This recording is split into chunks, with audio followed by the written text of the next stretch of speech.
तो पर जो सॉल्यूशन उसमें 26,000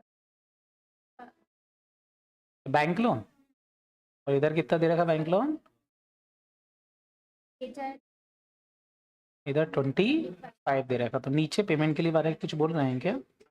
एक इंटरेस्ट ड्यू भी है ना, लोन का इंटरेस्ट भी है, ऐड करके फिर मशीन, तो इसलिए उन्होंने 26 लिख दिया है।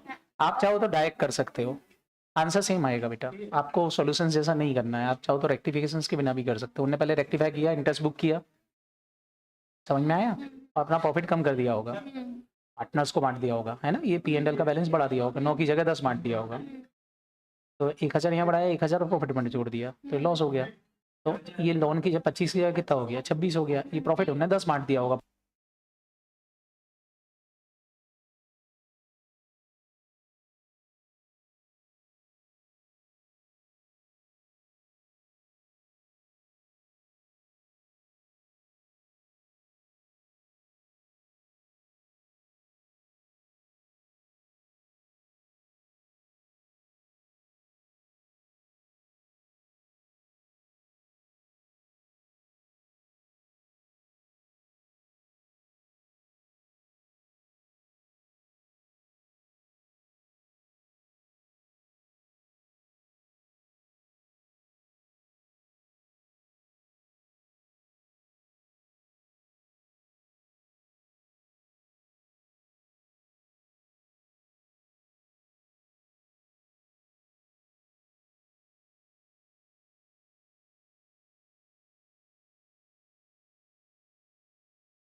हेलो हेलो हेलो,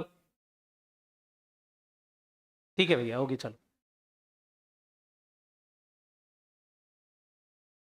स्टार्ट होगी। गुड मॉर्निंग बच्चों।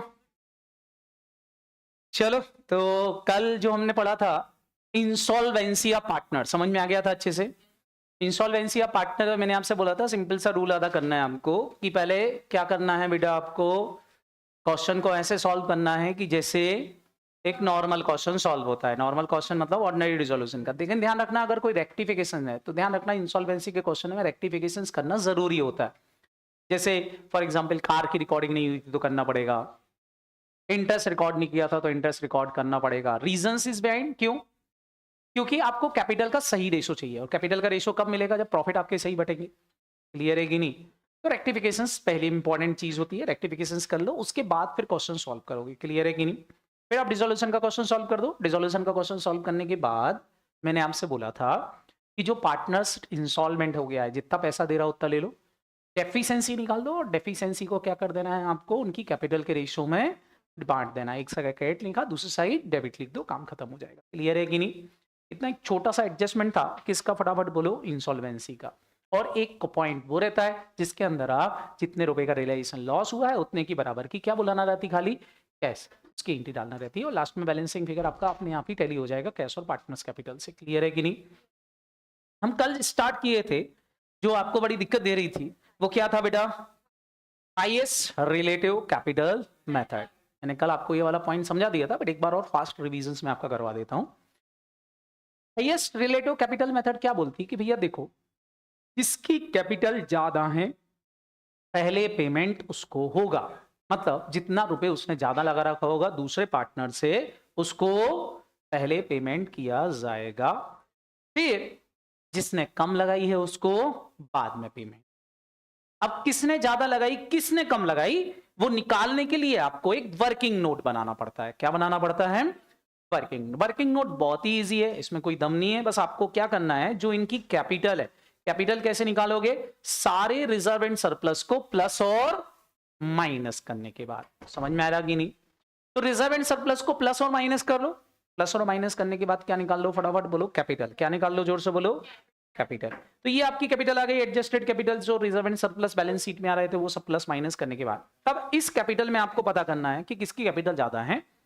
तो हम अगर इक्वल प्रॉफिट शेयरिंग रेशो है तो कोई दिक्कत ही नहीं है, अगर इक्वल प्रॉफिट शेयरिंग रेशो नहीं है तो रेशो से क्या कर दो? फटाफट बोलो, डिवाइड। जब आप रेशो से डिवाइड करोगे तो आपको पता चल जाएगा कि किसकी कैपिटल ज्यादा है। कैसे? आप निकाल लो 1 शेयर, एक शेयर प्रॉफिट का एक हिस्सा खरीदने के लिए किसने कितनी कैपिटल आएगी, तो जिसने कम लगाई है उसकी कैपिटल को बेस बना के कैपिटल को प्रोपोर्शनेट कर दोगे तो क्या आ जाएगी? Proportionate capital. फिर आपकी एक्चुअल कैपिटल और प्रोपोर्शनेट कैपिटल को कंपेयर करोगे तो क्या आ जाता है बेटा? Surplus capital. क्या आ जाती है? Surplus capital. अब सरप्लस कैपिटल में दोनों के सरप्लस अलग अलग आ रहे हैं तो एक बार उनके प्रॉफिट शेयरिंग रेशो से क्या कर दोगे? डिवाइड। तो आपको 1 शेयर सरप्लस मिल जाएगा, सेम जैसा कैपिटल में किया था। जिसका बैलेंस कम आया है उसको वापस से प्रोपोर्शनेट कर दो तो प्रोपोर्शनेट सरप्लस आ जाएगा। फिर वापस से एक्चुअल सरप्लस और प्रोपोर्शनेट सरप्लस को कंपेयर करोगे तो क्या मिल जाएगा? फटाफट बोलो, एब्सोल्यूट सरप्लस या हाईएस्ट कैपिटल। इतना तक हमको जाना रहता है। जब हमारे पास हाईएस्ट कैपिटल मिल गई तो सबसे पहले पेमेंट इसका किया जाएगा कितने रुपए? जोर से बोलो, 1.5 लाख। जब तक 1.5 लाख रुपए का पेमेंट नहीं हो जाता तब तक किसी और को पेमेंट चालू नहीं होगा। क्लियर है कि नहीं? 1.5 लाख का जब पूरा पेमेंट हो जाएगा किसको? बी को, तो फिर इसके बाद पेमेंट चालू होता है किसका? Proportionate surplus. जब तक इनको प्रोपोर्शनेट सरप्लस के बराबर का अमाउंट नहीं मिल जाएगा तब तक किसी को पेमेंट नहीं करोगे, और लास्ट में किसका पेमेंट करोगे? Proportionate capital. प्रोपोर्शनेट कैपिटल का आने का मतलब है कि आपकी कैपिटल किस में आ चुकी है? प्रॉफिट शेयरिंग रेशो में। तो फिर जो भी पेमेंट मिलते जाए सबको पीएसआर में बांटते जाओ। क्लियर है कि नहीं? मैंने आपको पढ़ाया भी था कि मेन ऑब्जेक्ट यही होता है कि भैया आपको प्रोपोर्शनेट कैपिटल में डिस्ट्रीब्यूशन करना है। इसके लिए मैंने बोला था अभी ऐसा तैयार कर लिया करो कि भैया सबसे पहले 1.5 लाख का पेमेंट होगा, फिर 3.5 लाख का पेमेंट होगा, इन दोनों को इस रेशो में पेमेंट होगा, फिर बाकी 8.5 लाख का पेमेंट इस रेशो में। क्लियर है कि नहीं? इस तरह से क्वेश्चन में कैपिटल का पेमेंट होगा, और नीचे जैसे जैसे रियलाइज्ड होता जाए वैसे वैसे पेमेंट करते जाओ। तो ये कौन सी मेथड थी बेटा? आपकी हाईएस्ट कैपिटल मेथड। समझ में आया कि नहीं? आई थी समझ में कल? ये क्लियर है कि नहीं? इसका मैंने कल क्वेश्चन सॉल्व करके बता दिया था कि भैया देखो इस तरीके से आपको बांटते जाना है, डिस्ट्रीब्यूट करते जाना है। सबसे पहले रूल याद रखोगे, सबसे पहले पेमेंट किसका करोगे? एब्सोल्यूट सरप्लस का। फिर किसका पेमेंट करोगे? प्रोपोर्शनेट सरप्लस का। फिर किसका? Proportionate capital. 3 चीजों का पेमेंट करना है, काम खत्म हो जाता है। क्लियर है कि नहीं? पैसा आता जाएगा, डिस्ट्रीब्यूट करते जाना। अब जो हमको दूसरी मेथड पढ़ना थी वो कौन सी थी? Maximum loss method. कौन सी मेथड? अच्छा, मैं ये भी बोल चुका हूँ आपसे कि क्वेश्चन अगर साइलेंट हो तो हमेशा कौन सी वाली मेथड लगा के आओगे? मैक्सिमम लॉस मेथड ही लगाना है। सबको याद रहेगा कि नहीं? Why maximum loss method? आपने पूछा नहीं मेरे से, ऐसा क्यों बोला? क्योंकि अगर कोई पार्टनर इंसॉल्वेंट हो गया है तो उसमें ये वाली मेथड जरूर काम आ जाती है, मैक्सिमम हाईएस्ट कैपिटल मेथड काम नहीं आती। इसलिए बेटा आपके लिए जरूरी होता है कि मैक्सिमम लॉस मेथड फॉलो की जाए, क्योंकि रियल लाइफ में भी कौन सी मेथड फॉलो होती है? मैक्सिमम लॉस मेथड, तो आपको मैक्सिमम लॉस मेथड को ही फॉलो करना है। बात समझ में आएगी नहीं? मैक्सिमम लॉस मेथड का एक छोटा सा अजम्पशंस है, यहाँ कोई वर्किंग नोट नहीं बनाना, कुछ नहीं करना, एक छोटा सा अजम्पशंस रहेगा, बस ध्यान से सुनना, ये अपने आप बनेगा आपसे। अजम्पशंस ये रहेगा कि आपको ये मानना है कि जो भी रियलाइजेशन हुआ है, चाहे वो पहला हो, चाहे वो दूसरा हो, चाहे वो तीसरा हो, जब भी रियलाइजेशन दिया है तो उस रियलाइजेशन के पॉइंट पे ये मानो कि आज के बाद कुछ भी रियलाइज। बात समझ में आएगी नहीं? बस ये लास्ट रियलाइजेशन है, जितना कैश आया बस आ गया, इससे ज्यादा कैश आने वाला नहीं है। इस अजम्पशन के साथ आप क्वेश्चन सॉल्व करोगे। क्या बोला मैंने? सारे बच्चे जल्दी से बता दो क्या अजम्पशन रहेगा आपका। इसके बाद आगे अब कुछ भी रियलाइज नहीं होगा, बस ये लास्ट है। और ये डिस्ट्रीब्यूशंस करना है आपको पैसा। क्लियर है कि नहीं? कैसे डिस्ट्रीब्यूट करेंगे? सारे बच्चे यहां देखो, सबसे पहले तो हम लिखेंगे इनकी ओपनिंग कैपिटल, लिख लोगे, एक कॉलम बनाओगे कैश एंड बैंक का। सारे बच्चे ध्यान रखना, यहां एक और कॉलम बना के चलना टोटल कैपिटल का। किसका? ये कॉलम एक्स्ट्रा बना लेना, आपकी स्टडी मटेरियल में दिया नहीं है कॉलम, लेकिन इस कॉलम को बनाने से क्वेश्चन इजी हो जाएगा। सबको याद रहेगा कि नहीं? मतलब जब आप घर में स्टडी मटेरियल के क्वेश्चन सॉल्व करोगे तो उसमें ये वाला कॉलम नहीं मिलेगा। कौन सा? टोटल कैपिटल का। आप टोटल कैपिटल का बना लेना, उससे क्वेश्चन इजी हो जाएगा। क्लियर है कि नहीं? तो सबसे पहले ओपनिंग कैपिटल लिख दी बैलेंस शीट से, बोलो हाँ है ना। अगर कोई रिजर्व्स वगैरह हैं तो उनको प्लस और माइनस करके क्या निकाल दी? एडजस्टेड कैपिटल, जो आपकी फाइनल कैपिटल है, जितनी कैपिटल आपको बांटना है बैलेंस शीट डेट पे। क्लियर है कि नहीं? अब क्वेश्चन में दिया है फर्स्ट रियलाइजेशन, मतलब पहली बार जब असेट बिकी तो उनसे 62,000 रुपए रियलाइज हुआ। कितना रियलाइज हुआ बेटा? 62,000 रियलाइज हुआ। क्या करोगे 62,000 रियलाइज हुआ तो? सबसे पहले मैंने आपसे बोला था इसमें से क्या माइनस करोगे? Realisation expenses. क्या माइनस करोगे? कौन से? एक्चुअल की एस्टिमेटेड? एस्टिमेटेड, क्योंकि अभी मेरे को नहीं पता कि लास्ट रियलाइजेशन तक का कितना खर्चा हो जाएगा। तो सबसे पहले बेटा रियलाइजेशन के खर्चे के लिए पैसा बचा लिया जाता है, उसको बोलते हैं रिजर्व रखना। क्या बोलते हैं उसको? तो हम क्या करेंगे, 2,000 रुपए इसमें से निकाल के पिगी बैंक में डाल देंगे कि भैया ये काम आएंगे बाद में। क्लियर है कि नहीं? ये पैसा अभी खर्च नहीं करना। तो बांटने के लिए कितना अवेलेबल है बेटा? 60। अब यहां पर आप बोलो अजम्पशंस क्या रहेगा कि भैया ये जो 60,000 है बस ये लास्ट है, इसके आगे आप और कुछ पैसा। अब आपकी जेब में कितना है? जोर से बोलो, पक्का? कितना पैसा है फटाफट बोलो। और बांटना कितना है सारे बच्चे बताओ? 13 लाख। बांट पाओगे? तो हम कितना बांटेंगे? 60। सारे बच्चे बताओ, इनको 13,50,000 मिलना था, लेकिन मैं इनसे बोल रहा हूं तुमको 60 ही देंगे। तो बताओ बेटा इनको प्रॉफिट हो रहा कि लॉस हो रहा है? कितने रुपए का लॉस हो रहा? 13,50,000 टोटल कैपिटल है, मेरे पास 60,000 है। जल्दी से बताओ कितने रुपए का नुकसान हो रहा है? 12,90,000 का है कि नहीं? ये लॉस कहलाता है मैक्सिमम रियलाइजेशन लॉस। क्या कहलाता है? कैसे निकालोगे मैक्सिमम रियलाइजेशन लॉस? बस हर एक स्टेप पे ये निकालना है। कैसे निकालोगे मैक्सिमम रियलाइजेशन लॉस? सारे बच्चे ध्यान रखें, देखेंगे मैक्सिमम रियलाइजेशन लॉस निकालने का तरीका क्या होगा। आप लिखोगे टोटल कैपिटल थी 13,50,000, इसलिए मैंने टोटल वाला कॉलम बनवाया था आपसे। 13,50,000 चुकाना था, लेकिन चुकाएंगे केवल कितना? 60। जितना कम मिलता है, हमने पढ़ा भी हाईएस्ट कैपिटल मेथड में, जितना पेमेंट नहीं हो पाता वो रियलाइजेशन लॉस होता है। वो क्या होता है? जोर से बोलो, रियलाइजेशन लॉस। तो ये आपका मैक्सिमम रियलाइजेशन लॉस है। इस स्टेज पे रियलाइजेशन लॉस कितना आ गया? आपने बोला 12 लाख। अब आप सारे बच्चों को पता है 12,90,000 का जो रियलाइजेशन लॉस है, रियलाइजेशन लॉस कौन से रेशो में बढ़ता है? प्रॉफिट शेयरिंग रेशो में। क्वेश्चन में प्रॉफिट शेयरिंग रेशो, मेरे क्वेश्चन में प्रॉफिट शेयरिंग रेशो था आपका क्या यहां पर? 5:3:2। तो क्या करोगे इसको फटाफट बोलो? 5:3:2 के रेशो में क्या कर दो? बांट दो। बांट दो बेटा 5:3:2 के रेशो में। कितना आ रहा बेटा? 6:45 का लॉस ये बियर करेगा। बोलो ये कितना बियर करेगा? बताओ बेटा। हाँ बेटा 3,87,000 का लॉस ये बियर करेगा। सही है क्या? और माइनस कर दो 2,58,000 का लॉस ये बियर करेगा। क्या ये सबको समझ में आया कि नहीं?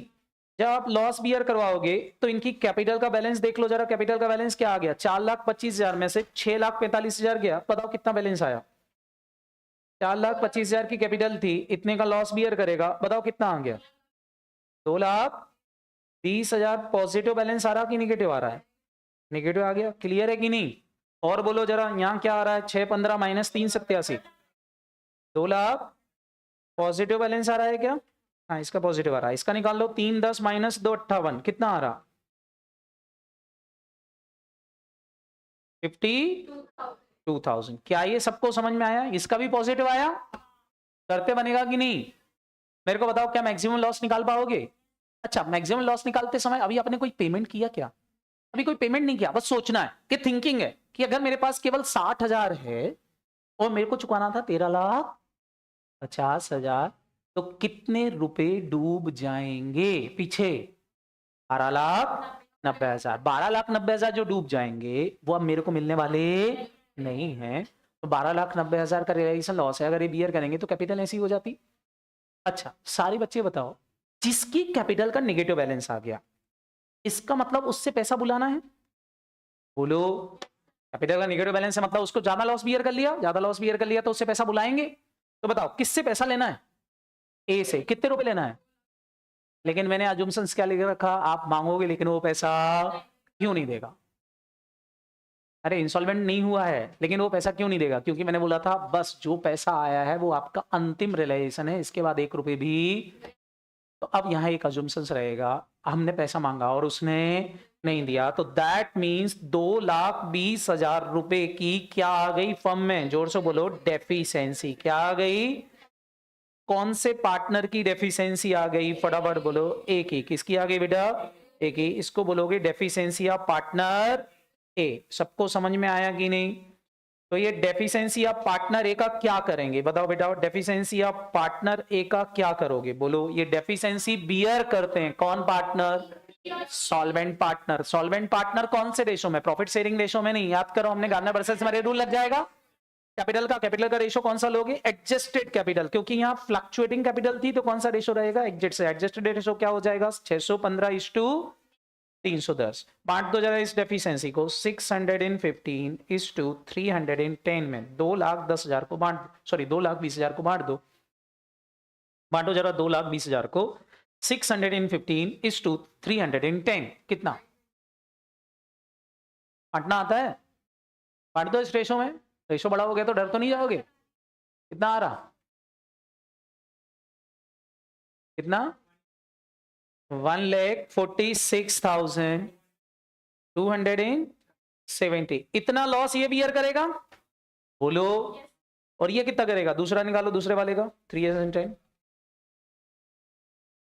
73,730 रुपए ही आएगा बेटा। ये लॉस ये बियर करेगा? बोलो हाँ है ना? क्लियर? जब ये माइनस किया तो सारे बच्चे बताओ फिर से बैलेंस निकालो, तो इसका बैलेंस तो 0 हो गया क्योंकि इसका लॉस तो इन लोगों ने बियर कर लिया। बोलो हाँ है ना? इसका बैलेंस निकालो जरा। 228 माइनस 146 और 270, कितना बैलेंस बचा? 81,730। इसका बैलेंस निकालो जरा, कितना आ रहा? गुड मॉर्निंग करण, बताओ कितना आ रहा? 21,730। क्या इसका नेगेटिव आ गया? अब इसका नेगेटिव आ गया तो बताओ इसका नेगेटिव भी कौन बियर करेगा? सॉल्वेंट पार्टनर बियर करेंगे क्योंकि ये भी पैसा नहीं देगा। तो इसका लॉस बियर करेगा कौन? फटाफट बोलो। Solvent partner. Solvent partner. फिर से डेफिशिएंसी आ गई तो आप फिर से लिखोगे यहां पर, क्या लिख दोगे? फटाफट बोलो। डेफिशिएंसी ऑफ, फटाफट बोलो क्या? ऑफ पार्टनर कौन? फटाफट बोलो। सी। और सी का डेफिशिएंसी कौन बियर कर लेगा? बी। 21,730 की डेफिशिएंसी ये बियर कर लेगा। तो बताओ लास्ट में बैलेंस वही बचेगा जो आपको बांटना था। कितना बच गया? अब आपको ये समझ में आ गया कि जो 60,000 रुपए की कैश थी वो किसको मिलेगी? देखो ये कैलकुलेशन वर्किंग नोट का पार्ट है। किसका पार्ट है बेटा? आप चाहो तो इसको अलग से वर्किंग नोट में भी बना सकते हो और कंटिन्यू भी रख सकते हो। कंटिन्यू रखने में ये फायदा होता है कि हमको लाइन लाइन छोड़ने की जरूरत नहीं पड़ती, यहीं से सीधा कैलकुलेशन होता जाता है। समझ में आया कि नहीं? मतलब मेरे को ये पता चल गया 60,000 रुपए जो देना था वो किसको देना है? बी को मिलेगा। आप इसे समझा रहा हूं। सबसे पहला रूल, जितने रुपए कैश मिली है सबसे पहले अजम्पशन क्या होगा? इस कैश के अलावा और कोई कैश? सबको याद रहेगा? क्लियर? तो क्या करोगे? टोटल कैपिटल में से कैश क्या कर दोगे? माइनस। तो आपके पास आ जाएगा रियलाइजेशन लॉस। रियलाइजेशन लॉस को कौन से रेशो में बांटोगे? प्रॉफिट शेयरिंग रेशो में। याद रहेगा कि नहीं? ये सारे में बांट दिया होगे तो किसी की कैपिटल क्या आ सकती है बेटा? नेगेटिव। जो निगेटिव कैपिटल आएगी उसको सॉल्वेंट पार्टनर जिनकी कैपिटल पॉजिटिव आ रही है उनको कैपिटल के रेशो में, जो ओपनिंग कैपिटल का रेशो है उसी रेशो में क्या कर दोगे, बांट दो। अच्छा, ओपनिंग कैपिटल का रेशो कब आता है, मैंने बोला था रिजर्व एंड सरप्लस एडजस्ट करने के बाद। हाँ, अगर आपकी फिक्स कैपिटल मेथड होती तो फिर रिजर्व एंड सरप्लस एडजस्ट करने के पहले की कैपिटल। क्या ये सबको याद रहेगा कि नहीं? ये डिस्ट्रीब्यूशंस करना है। सारे बच्चे बताओ, क्या ये डिस्ट्रीब्यूशंस करते बनेगी कि नहीं? बोलो हाँ है ना? क्या डिस्ट्रीब्यूशंस करते बनेगा कि नहीं बनेगा, पहले तो ये बता दो। नहीं बनेगा? पक्का कर लोगे? फिर अगर डिस्ट्रीब्यूशंस करने से फिर से नेगेटिव आ जाए तो जिसकी पॉजिटिव आ रही है उसमें डाल देना, क्योंकि वो उसी अकेला बियर करेगा लॉस। अपने आप ही लास्ट में उतना बैलेंस बचाना चाहिए जितना कैश आपके पास थी, तो उससे आपको ये पता चल जाएगा पेमेंट किसको करना है, और बस फिर आप पेमेंट कर दो। जैसे ही आप पेमेंट करोगे तो यहाँ क्या लिखोगे, लेस पेमेंट टू। अब आपको पता चल गया है कि पेमेंट किसको मिलना है, लिखोगे लेस पेमेंट टू। किसको पेमेंट करना है, फटाफट बोलो, मिस्टर बी। कितने रुपए दे दोगे, जोर से बोलो? 60,000। 60,000 रुपए जब दोगे तो 60,000 रुपए कैश में से भी माइनस कर दो, 60,000 रुपए बी की कैपिटल में माइनस में लिख दो, और 60,000 टोटल कैपिटल में से भी क्या कर दोगे, फटाफट बोलो, माइनस। बोलो हाँ है ना? तो सारे बच्चे बताओ बैलेंस कितना कितना आ जाएगा, निकाल लो। अब बताओ, इसको कोई पेमेंट मिला क्या? किसको? ए को कोई पेमेंट नहीं मिला तो उसकी कैपिटल एज इट इज आ जाएगी 4 लाख कितने रुपए की, 25,000। बी को 615 की कैपिटल थी, 615 में से कितना मिल गया, 60,000 मिल गया। माइनस कर दो, कितना बचा, 615 माइनस 60,000 कितना हो गया, 5,55,000। सारे बच्चे ध्यान रखना, ये वर्किंग नोट का पार्ट था, इससे कोई लेना देना नहीं है। बस हमको ये निकालना था कि 60,000 किसको देना है, वो हमको पता चल गया। क्लियर है कि नहीं? बस 5,55,000। अच्छा, 3/10 में अभी 1 रुपए का भी पेमेंट नहीं हुआ, तो ये 3/10 ही रहेगा। बोलो अब सारे बच्चे बता दो, टोटल कैपिटल कितनी आ गई, 1350 में से 60,000 का पेमेंट हो गया, 12,90,000 रुपए अभी आपके पास बचे हैं। मतलब हर बार जो बैलेंस बचेगा वो इस रियलाइजेशन लॉस के बराबर बचेगा टोटल कैपिटल की। क्लियर है कि नहीं? बोलो। अब नेक्स्ट कैलकुलेशन फिर से, अब वापस से देखोगे कि कितने रुपए असेट से रियलाइज्ड हुए। सेकेंड टाइम में देखो असेट से कितने रुपए रियलाइज्ड हुए हैं, बोलो जरा। 1,20,000। कितने रुपए रियलाइज्ड हुआ, 1,20,000 रुपए रियलाइज्ड हुआ है। तो हम यहां लिखेंगे वापस से कि रियलाइजेशन ऑफ असेट 1,20,000 लिखते बनेगा इतना। अब फिर से वही अजम्पशन वापस से, क्या ये लास्ट अजम्पशन है, लास्ट रियलाइजेशन है, इसके बाद और कोई रियलाइजेशन नहीं होगा। तो फिर से क्या निकालोगे यहां पर, जल्दी से बताओ। वर्किंग नोट बनाएंगे, सबसे पहले क्या निकालेंगे, मैक्सिमम रियलाइजेशन लॉस। तो भैया यहाँ वापस से निकालेंगे मैक्सिमम रियलाइजेशन लॉस। कैसे निकालेंगे मैक्सिमम रियलाइजेशन लॉस, मैंने आपसे बोला था, बताओ। आपके पास कैपिटल थी कितनी, 12,90,000 चुकाना था, लेकिन 12,90 चुकाने के लिए मेरे पास पैसा कितना है, 1,20,000 ही है। सारे बच्चे बताओ कितने रुपए कम पड़ गए, 11,70,000 रुपए जो कम पड़ रहे हैं, ये मेरा मैक्सिमम रियलाइजेशन लॉस हो गया। ये लॉस कौन से रेशो में बांटोगे रियलाइजेशन को, TSR बांट दो, 5-3-2 के रेशो में। जरा बांटना, जरा कितना कितना बढ़ता, 11,70,000, 5,85,000 प्लस करोगे कि माइनस करोगे, माइनस। और बताओ जरा, 3,51,000, क्या ये भी माइनस कर दूं, तो भैया ये भी माइनस। 2,34,000 ये भी माइनस में लिख दूं। चलो, ये माइनस करने के बाद सारे बच्चे जल्दी से बताओ बैलेंस कितना बचेगा। तो आप देखो, क्या यहाँ फिर से निगेटिव आ गया, 1,60,000 पॉजिटिव बैलेंस आ रहा कि निगेटिव आ गया, निगेटिव आ गया। इसका बैलेंस कितना आ रहा, 2,04,000। इसका पॉजिटिव आ रहा है, इसका निकाल दो कितना आ रहा है, 76,000। इसका भी पॉजिटिव आ रहा है। अच्छा, सारे बच्चे बताओ जिसका निगेटिव आ रहा है, जिसका निगेटिव आया उसको क्या मानोगे, फिर से अब बताओ क्या मानोगे उसको, डेफिशिएंसी। क्या मानोगे, डेफिशिएंसी। अब जब डेफिशिएंसी मानोगे तो डेफिशिएंसी माइनस करना पड़ेगी। और डेफिशिएंसी गलती जो मैं बता रहा हूं बच्चे क्या करते हैं, वो ये वाला कैपिटल का रेशो ले लेंगे। आप कैपिटल का रेशो वही लेना है जो स्टार्टिंग में था, कौन सा वाला, समझ में आ रहा कि नहीं। तो इसकी डेफिशिएंसी 1,60,000 कौन बियर करेगा, सारे बच्चे बताओ, 1,60,000 कौन बियर करेगा, सॉल्वेंट पार्टनर। सॉल्वेंट पार्टनर मतलब जिनका पॉजिटिव बैलेंस आ रहा है वो बियर करेंगे कि नहीं, कौन से रेशो में, ओपनिंग कैपिटल के रेशो में जो उस समय थी पहले। क्लियर है कि नहीं? बांट दो जरा, 615:310 में जरा बांटते हैं 1,60,000, 6,378 और इसका निकाल दो जरा कितना आ रहा 53,622 आएगा फिर। क्लियर है कि नहीं? बोलो। माइनस कर दो सारे बच्चे जल्दी से बताओ, जब आपने माइनस किया तो आपके पास बैलेंस क्या आ गया? बताओ जरा, माइनस किया तो बैलेंस क्या आ गया? बोलो। इसका बैलेंस तो 0 हो गया बेटा। इसका बैलेंस कितना आ रहा 97,622 और इसका कितना आ रहा 22,378। सारे बच्चे बताओ दोनों का पॉजिटिव आ गया। अच्छा इनका टोटल लगाओ, इनका टोटल लगाओ। 1,20,000 ही हो रहा होगा क्योंकि हमको 1,20,000 बांटना। जरा देखो जरा, क्या इन दोनों का टोटल 1,20,000 हो रहा है? लास्ट का पॉजिटिव बैलेंस और कैश का बैलेंस बराबर होना चाहिए। हो गया 1,20,000, मतलब कैलकुलेशन आपने सही करी है। लास्ट में आपके पास 1,20,000 ही बचेगा। क्लियर है कि नहीं? सारे नेगेटिव माइनस करने के बाद लास्ट में बैलेंस क्या बचेगा 1,20,000। तो अब आपको पता चल गया 1,20,000 का पेमेंट किस किस को होने वाला है, फटाफट बोलो। बी और सी को। तो अब यहां लिखोगे लेस पेमेंट। ये हमारा क्या था पहले तो बताओ। ये जो है वो किसका पार्ट है? Working note. इसका कोई लेना देना नहीं है। अब करोगे यहां पर पेमेंट। पेमेंट टू किस किस को? बी एंड सी। कितना दे रहा है? 1,20,000। 1,20,000 में सारे बच्चे बताओ इसको कितना दे रहा है? कुछ नहीं। इसको कितना मिल रहा है? 97,622। इसको कितना दोगे? 22,378। टोटल मिला के कितना पेमेंट कर रहे हो? बोलो जल्दी से। 1,20,000। कितना दे रहे हैं? 1,20,000। जैसे ही आप 1,20,000 का पेमेंट कर दोगे तो क्लोजिंग बैलेंस निकाल लो। कितना आ जाएगा यहाँ पर? आउटस्टैंडिंग बैलेंस आप लिखोगे आफ्टर कौन सा रियलाइजेशन? फटाफट बोलो। Second realisation. कितना बचा? कैश तो हो गई 0।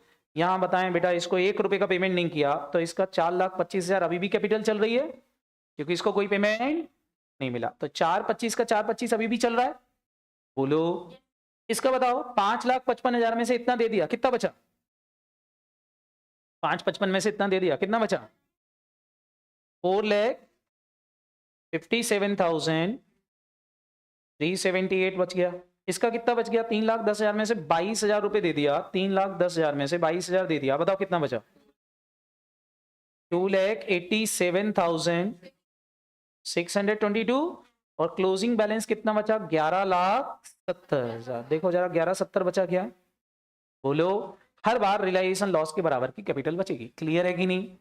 बोलो। किसी को कोई दिक्कत नहीं आई? बात समझ में क्या आ गई? पक्का? अब कौन सा रियलाइजेशन होगा? फटाफट बोलो। थर्ड। तो अब थर्ड रियलाइजेशन लिखेंगे यहां पर। या लिखोगे realisation of asset.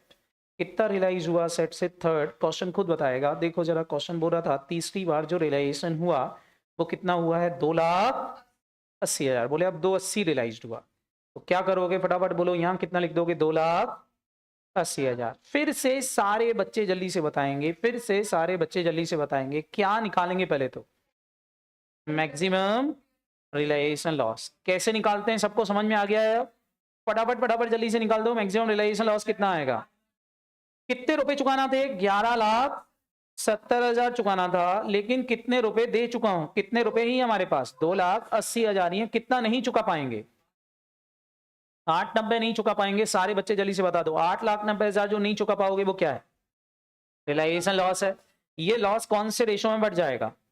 PSR, profit sharing ratio. बांट दो प्रॉफिट शेयरिंग रेशो में।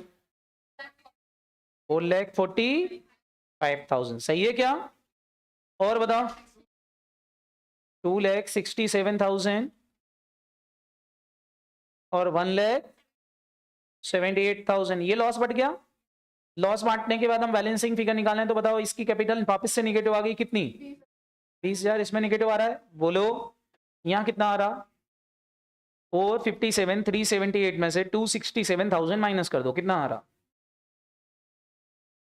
1,90,378। पॉजिटिव बैलेंस आ रहा है इसका। इसका निकालो जरा कितना आ रहा? हाँ बेटा 1,09,622 सही है। करते बनेगा। ये बैलेंस आ गए। अब क्या करोगे बताओ? ये बैलेंस आया इसका क्या करोगे? सुनाई नहीं दिया। क्या करोगे? अब ये 220,000 नेगेटिव आ रहा है, इसको क्या मानोगे बताओ? जिसका नेगेटिव आ रहा है वापस से उसको क्या मान लोगे? डेफिशिएंसी। अच्छा डेफिशिएंसी कौन से रेशो में बढ़ेगी? कैपिटल का रेशो कौन सा वाला लोगे? इंस्टॉलमेंट वाला, ऊपर वाला। क्लियर है कि नहीं? वापस से बांट दो 20,000 रुपए को। तो यहाँ 20,000 में पॉजिटिव लिख देता हूँ, इन दोनों में नेगेटिव लिख दूंगा। बताओ कितना? 13,297 की जगह 8 ही लिख दो। और इधर बताओ 602 या ठीक है, मैंने 8 कर दिया, 2 कर दिया। ठीक है, हो गया 20,000। हो रहा कि नहीं हो रहा? हो गया। बस बैलेंस निकाल लो वापस से, कितना आ गया आपको वापस से पता चलेगा कितना पेमेंट करना है। इसका तो हो गया 0। इसका कितना आ रहा? 1,90,000 minus this, 1,90,000 minus this, 1,90,000 minus this, 1,77,080। इसका निकाल दो 1,02,920। सही है। अच्छा इन दोनों का टोटल लगाओ और देखो जरा, क्या 280 के बराबर हो रहा? तो पेमेंट 280 करना था कि नहीं? तो ये हमारे किसके पार्ट हो गया? Working note. ये हमारा वर्किंग नोट था। अब यहीं पर हम पेमेंट लिख देंगे, लास्ट पेमेंट। कितना पेमेंट कर दूं? 2,80,000। और ये पेमेंट किस किस को मिल रहा है आपको समझ में आ गया होगा। किसको? बी एंड सी को। अभी भी बी और सी को ही पेमेंट मिल रहा है। इसको मिलेगा 1,77,080 रुपए। और इसको कितना पेमेंट कर दोगे? 1,02,920। टोटल मिला के कितना पेमेंट हो जाएगा? जल्दी जल्दी बताओ। 2,80,000। फटाफट फटाफट बैलेंस निकाल लो फिर से। बताओ भैया, इसको तो कोई पेमेंट दिया नहीं है तो आप वापस से निकाल दोगे। आउटस्टैंडिंग बैलेंस आफ्टर क्या लिखोगे? फटाफट बोलो।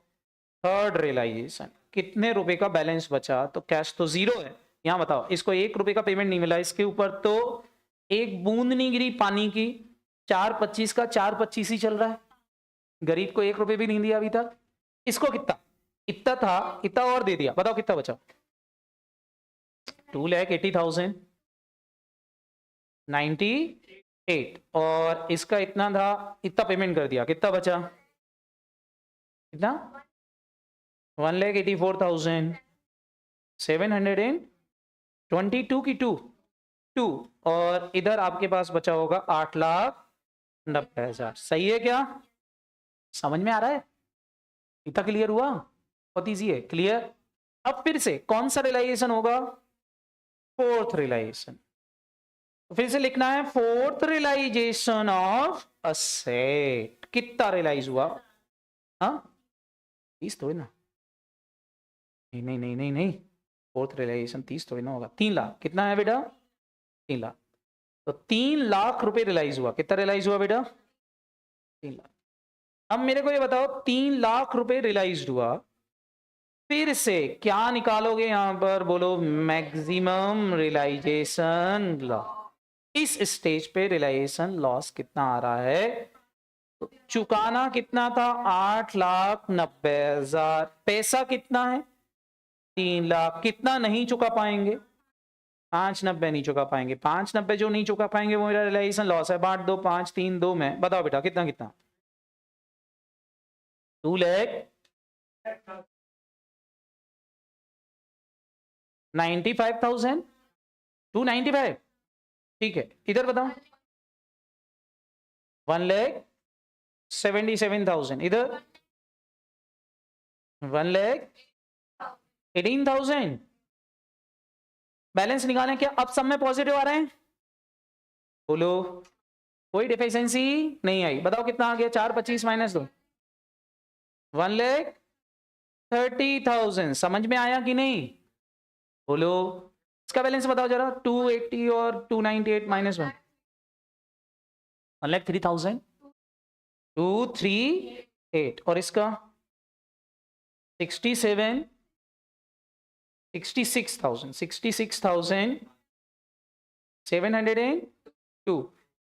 इन सब का टोटल लगा के देखो 3 लाख हो रहा है क्या? सबका टोटल लगा के देखो 3 लाख हो गया? आ रहा 3 लाख? क्या हम पेमेंट कर दें तो 3 लाख का पेमेंट आराम से हो जाएगा कि नहीं? अच्छा सब में पॉजिटिव आ गया। अब कोई डिफिशिएंसी नहीं है। लफड़ा खत्म हो गया। जैसी डिफिशिएंसी खत्म होगी ना तो बस फिर कोई दिक्कत ही नहीं है। आप यहाँ लिख दो पेमेंट। पेमेंट किस किस को मिल रहा है अब? ए बी एंड सी। करो भैया, पेमेंट कर दो। कितना कितना पेमेंट कर दूं? बोलो, इसको कितना दे दूं? लो सर, 1,30,000। इस गरीब को कितना दे दूं? 1,03,238। और इसको कितना दे दूं? 66,702। सारे बच्चे बताओ, पेमेंट करने के बाद आउटस्टैंडिंग बैलेंस क्या बचा? तो सही नहीं बांटा होगा, तो सब नालायक हैं, गलत बांटा होगा। फिर से बांट दो भैया, माइनस निकालो भैया, क्या कर सकते हैं? बांट के देखो एक बार। 5,90,000 को बांटो पहले, तो सही बांटा क्या है? 5,90 सही बांटा? बोलो, ये सही बांटा? बस अब माइनस करके बता दो एक बार। 4,25 माइनस 2,95। कैलकुलेटर है? 1,00,000। ये सही आया? ठीक है, 1,30 आया। चलो, और दूसरा वाला भी माइनस माइनस करके बताओ। ये बोल रहा है 1,30 आ रहा है, ठीक है। और बताओ, 1,30 इसका कितना? 1,03,298। और इधर 66,702। अब लगाना जरा।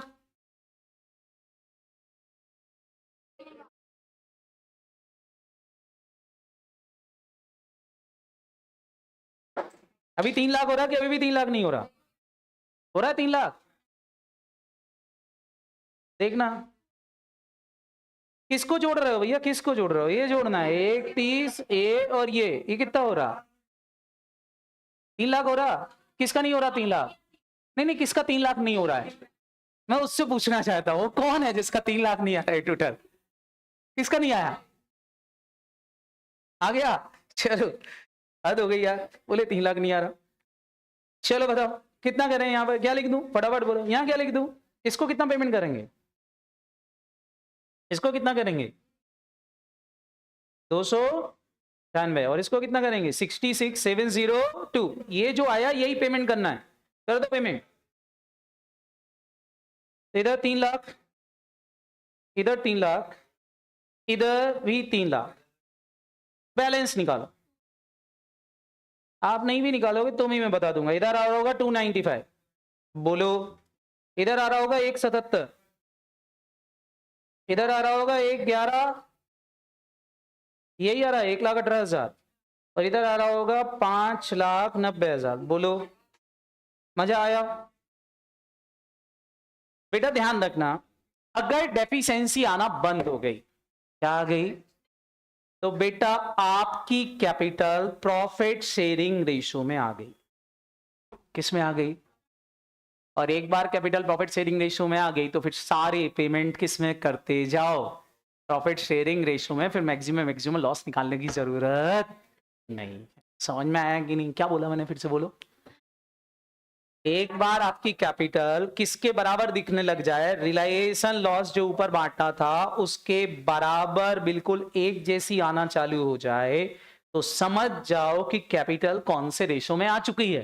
प्रॉफिट शेयरिंग रेशो में। तो फिर लॉस वॉस निकालने की जरूरत नहीं है, यहां से सीधे पेमेंट कौन से रेशो में करते जाओ?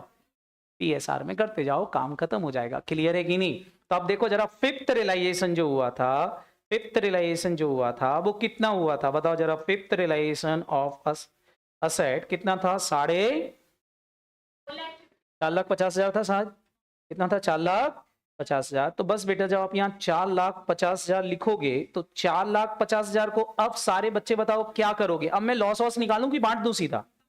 बांट दो, सीधा कर देंगे पेमेंट। किस किस को पेमेंट दे दोगे? ए बी एंड सी। कौन से रेशो में? प्रॉफिट शेयरिंग रेशो क्या है? 5-3-2। बांट दो भैया 4,50,000 को। 2,25,000 इसको दे दोगे। और बोलो, 1,35,000 इसको दे दोगे। 90,000 इसको दे दोगे। टोटल मिला के कितना पेमेंट कर दिया? 4,50,000। बैलेंस निकालो, कितना बैलेंस बच गया? अब इसके बाद कोई पेमेंट नहीं हो रहा है तो यही मेरा क्या कहलाएगा? Realisation loss. बताओ बेटा कितना? 70,000। इधर 295 में से 225 माइनस किया, इधर 177 में से 135 माइनस कर 42,000, इधर 28,000। बात समझ में आ गई कि नहीं? बोलो यही मेरा रियलाइजेशन लॉस हो जाएगा क्योंकि इसके आगे कोई पेमेंट नहीं हो रहा है और पॉजिटिव बैलेंस बचा है।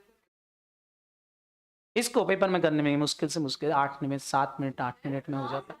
हाँ, अगर आपको 1 घंटा लग रहा है तो गड़बड़ मामला है बाबू, गड़बड़ मामला है।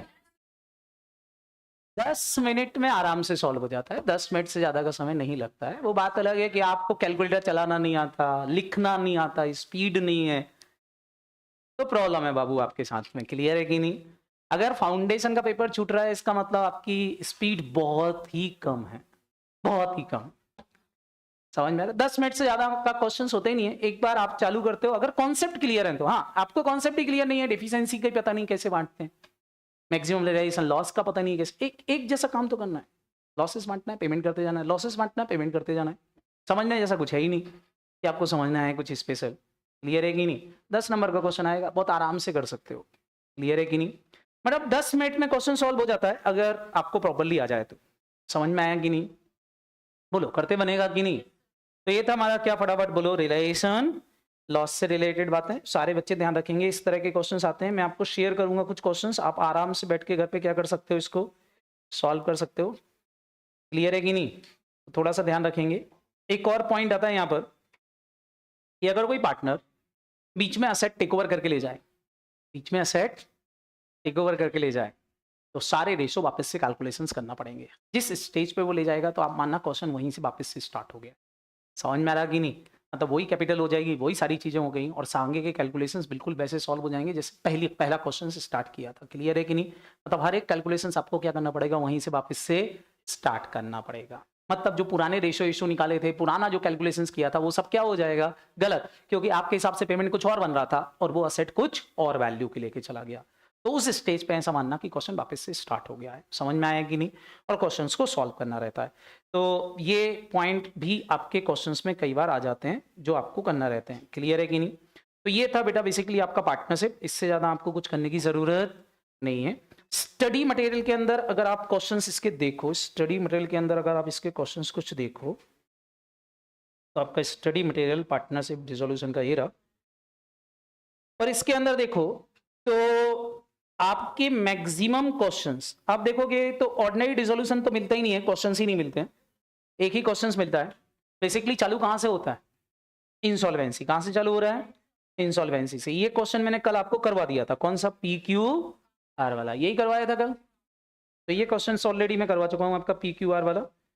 और आप दूसरा क्वेश्चन देखो तो सेकंड क्वेश्चन भी आपका कौन सा है बेटा, इंसॉल्वेंसी वाला। कौन सा वाला है बेटा, इंसॉल्वेंसी। बहुत ही ईजी है, इसमें कुछ है नहीं, इंसॉल्वेंसी वाले क्वेश्चन है, कुछ एडजस्टमेंट नहीं है। थर्ड फोर्थ क्वेश्चन भी मैं आपको कल करवा चुका हूं। इस क्वेश्चन में मैंने एक नई चीज जोड़ दी थी, जनरल रिजर्व। कल ये सेम क्वेश्चन करवाया था, मैंने यहां जनरल रिजर्व जोड़ रखा था 2,000 रुपए का, और यहां 2,000 रुपए से कैश बढ़ा दी थी और कुछ नहीं किया था। समझ में आएगी नहीं? बाकी पूरी बैलेंस शीट सेम थी। क्यों? क्योंकि मैं आपको कल जनरल रिजर्व का एडजस्टमेंट सिखाना चाहता था। जनरल रिजर्व का एडजस्टमेंट करने के बाद वाली कैपिटल का रेशो लेना पड़ता है। नहीं तो आपके दिमाग में हमेशा बैठा रहता ओपनिंग कैपिटल, ओपनिंग कैपिटल।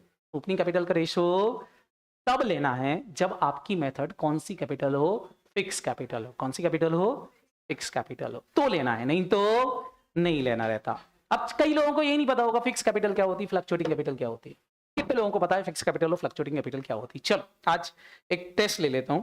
11 12 से लेकर के आज तक आपने फिक्स कैपिटल और फ्लक्चुएटिंग कैपिटल पढ़ा है?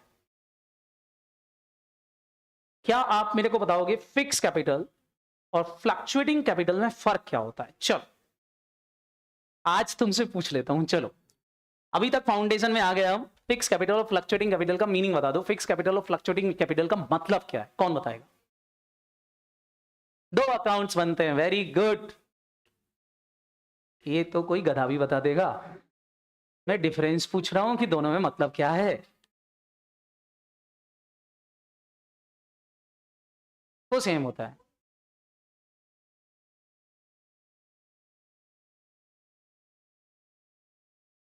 कौन बताएगा? It is not correct. अरे फाउंडेशन में आ गए, तुमको ये दोनों कैपिटल का डिफरेंस ही नहीं पता। हद होती है यार, कक्षा 12 में बता देते हैं बच्चों को। हाँ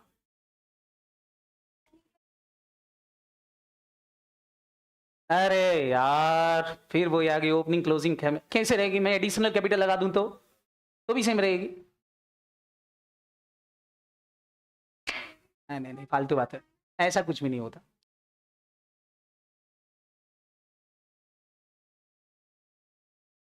अरे भगवान, करंट कौन से day to day transaction current capital में लिखोगे? अरे नहीं रे, हट, सब गधे नालायक। कोई और बताओ, कोई और बताओ, कोई और बताओ। सब गड़बड़ है, कोई गड़बड़ है, सब गड़बड़ है, कोई कॉन्सेप्ट ही क्लियर नहीं किसी के। सब रट्टा रट्टू तोता लगा के आए हैं। इसमें 2 अकाउंट होते हैं, इसमें 1 अकाउंट होता है, इसमें करंट अकाउंट होता है, करंट अकाउंट में डे टू डे। अरे क्या फालतू बातें कर रहे हो रे।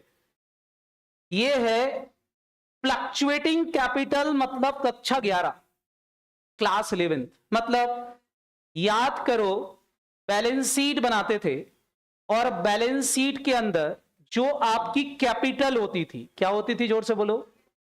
कैपिटल अकाउंट होता था कि नहीं? बोलो हाँ, है ना? और इसमें आप जोड़ते थे नेट प्रॉफिट, बोलो हाँ। और इसमें से क्या माइनस करते थे? ड्रॉइंग। ऐसा ऐसा सबको याद है कि नहीं? ये जो करके निकालते थे, बताओ इसमें कैपिटल का बैलेंस अलग आता था कि सेम आता था? अलग आता था। बेसिकली ये मेथड कहलाती थी फ्लक्चुएटिंग कैपिटल। मतलब सारे बच्चे ध्यान से समझना, fluctuating capital means capital include profit. Firm के प्रॉफिट भी उसमें इंक्लूड रहते हैं। जब कोई ऑर्गेनाइजेशन प्रॉफिट को कैपिटल में इंक्लूड कर लेता है तो वो मेथड कहलाने लगती फ्लक्चुएटिंग कैपिटल। कौन सी कैपिटल? फ्लक्चुएटिंग। क्या बोला मैंने? फटाफट बोलो, वापस से बोलो। Profit including capital is called it fluctuating capital. इसलिए तो मैं आपसे बोल रहा था कि जब आप डेफिशिएंसी का रेशो बांटो और अगर फ्लक्चुएटिंग कैपिटल है तो उसमें प्रॉफिट इंक्लूड करना पड़ेंगे। प्रॉफिट क्या करना पड़ेंगे? इंक्लूड, तब जाके वो रेशो निकलेगा। इसलिए रिजर्व एंड सरप्लस आपसे ऐड करवा रहा था। बात समझ में आई कि नहीं? लेकिन फिक्स कैपिटल मेथड में क्या होता है? फिक्स कैपिटल मेथड में बैलेंस शीट बनती है। बैलेंस शीट के अंदर हम क्या करते हैं, जो हमारा कैपिटल अकाउंट होता है ना, इसमें केवल कैपिटल ही लिखते हैं, इसमें प्रॉफिट इंक्लूड नहीं करते। तो फिर सर प्रॉफिट का क्या करेंगे? प्रॉफिट को एक अलग अकाउंट में रख देते हैं जिसका नाम रख देते हैं करंट कैपिटल। करंट कैपिटल मतलब, करंट कैपिटल मतलब प्रॉफिट। करंट कैपिटल मतलब क्या है? फटाफट बोलो। प्रॉफिट जो बिजनेस में रुके हुए हैं, रिटेन किए हुए हैं। बात समझ में आएगी नहीं? करंट कैपिटल कोई कैपिटल नहीं होती। करंट कैपिटल मतलब capital of a business, business की कैपिटल जो बिजनेस ने कमाई है, जो घर से नहीं लाए। बात समझ में आएगी नहीं? तो वो कैपिटल जिसमें केवल और केवल क्या रहता है? जोर से बोलो। केवल और केवल क्या रहता है? प्रॉफिट ही रहता है, कैपिटल इंक्लूड नहीं रही होती। वो कैपिटल कौन सी कैपिटल कहलाती है? फिक्स। अब इसलिए मैं आपसे बोल रहा था, अगर फिक्स कैपिटल मेथड है तो उसमें रिजर्व एंड सरप्लस शामिल नहीं करोगे। क्यों? क्योंकि उनकी स्टार्टिंग से टेंडेंसी क्या है कि मैं प्रॉफिट को कैपिटल से अलग मानता हूं, तो रिजर्व एंड सरप्लस को कंसीडर नहीं करते। सिर्फ बहुत सारे छोटे छोटे से लॉजिक होते हैं, लेकिन इसके लिए अपने पास टाइम होना चाहिए पढ़ने के लिए। अभी तो अपन रट्टू तोता लगा रहे हैं कि भाई ऐसा लिखा है तो ऐसा करना है, ऐसा लिखा है तो ऐसा करना है।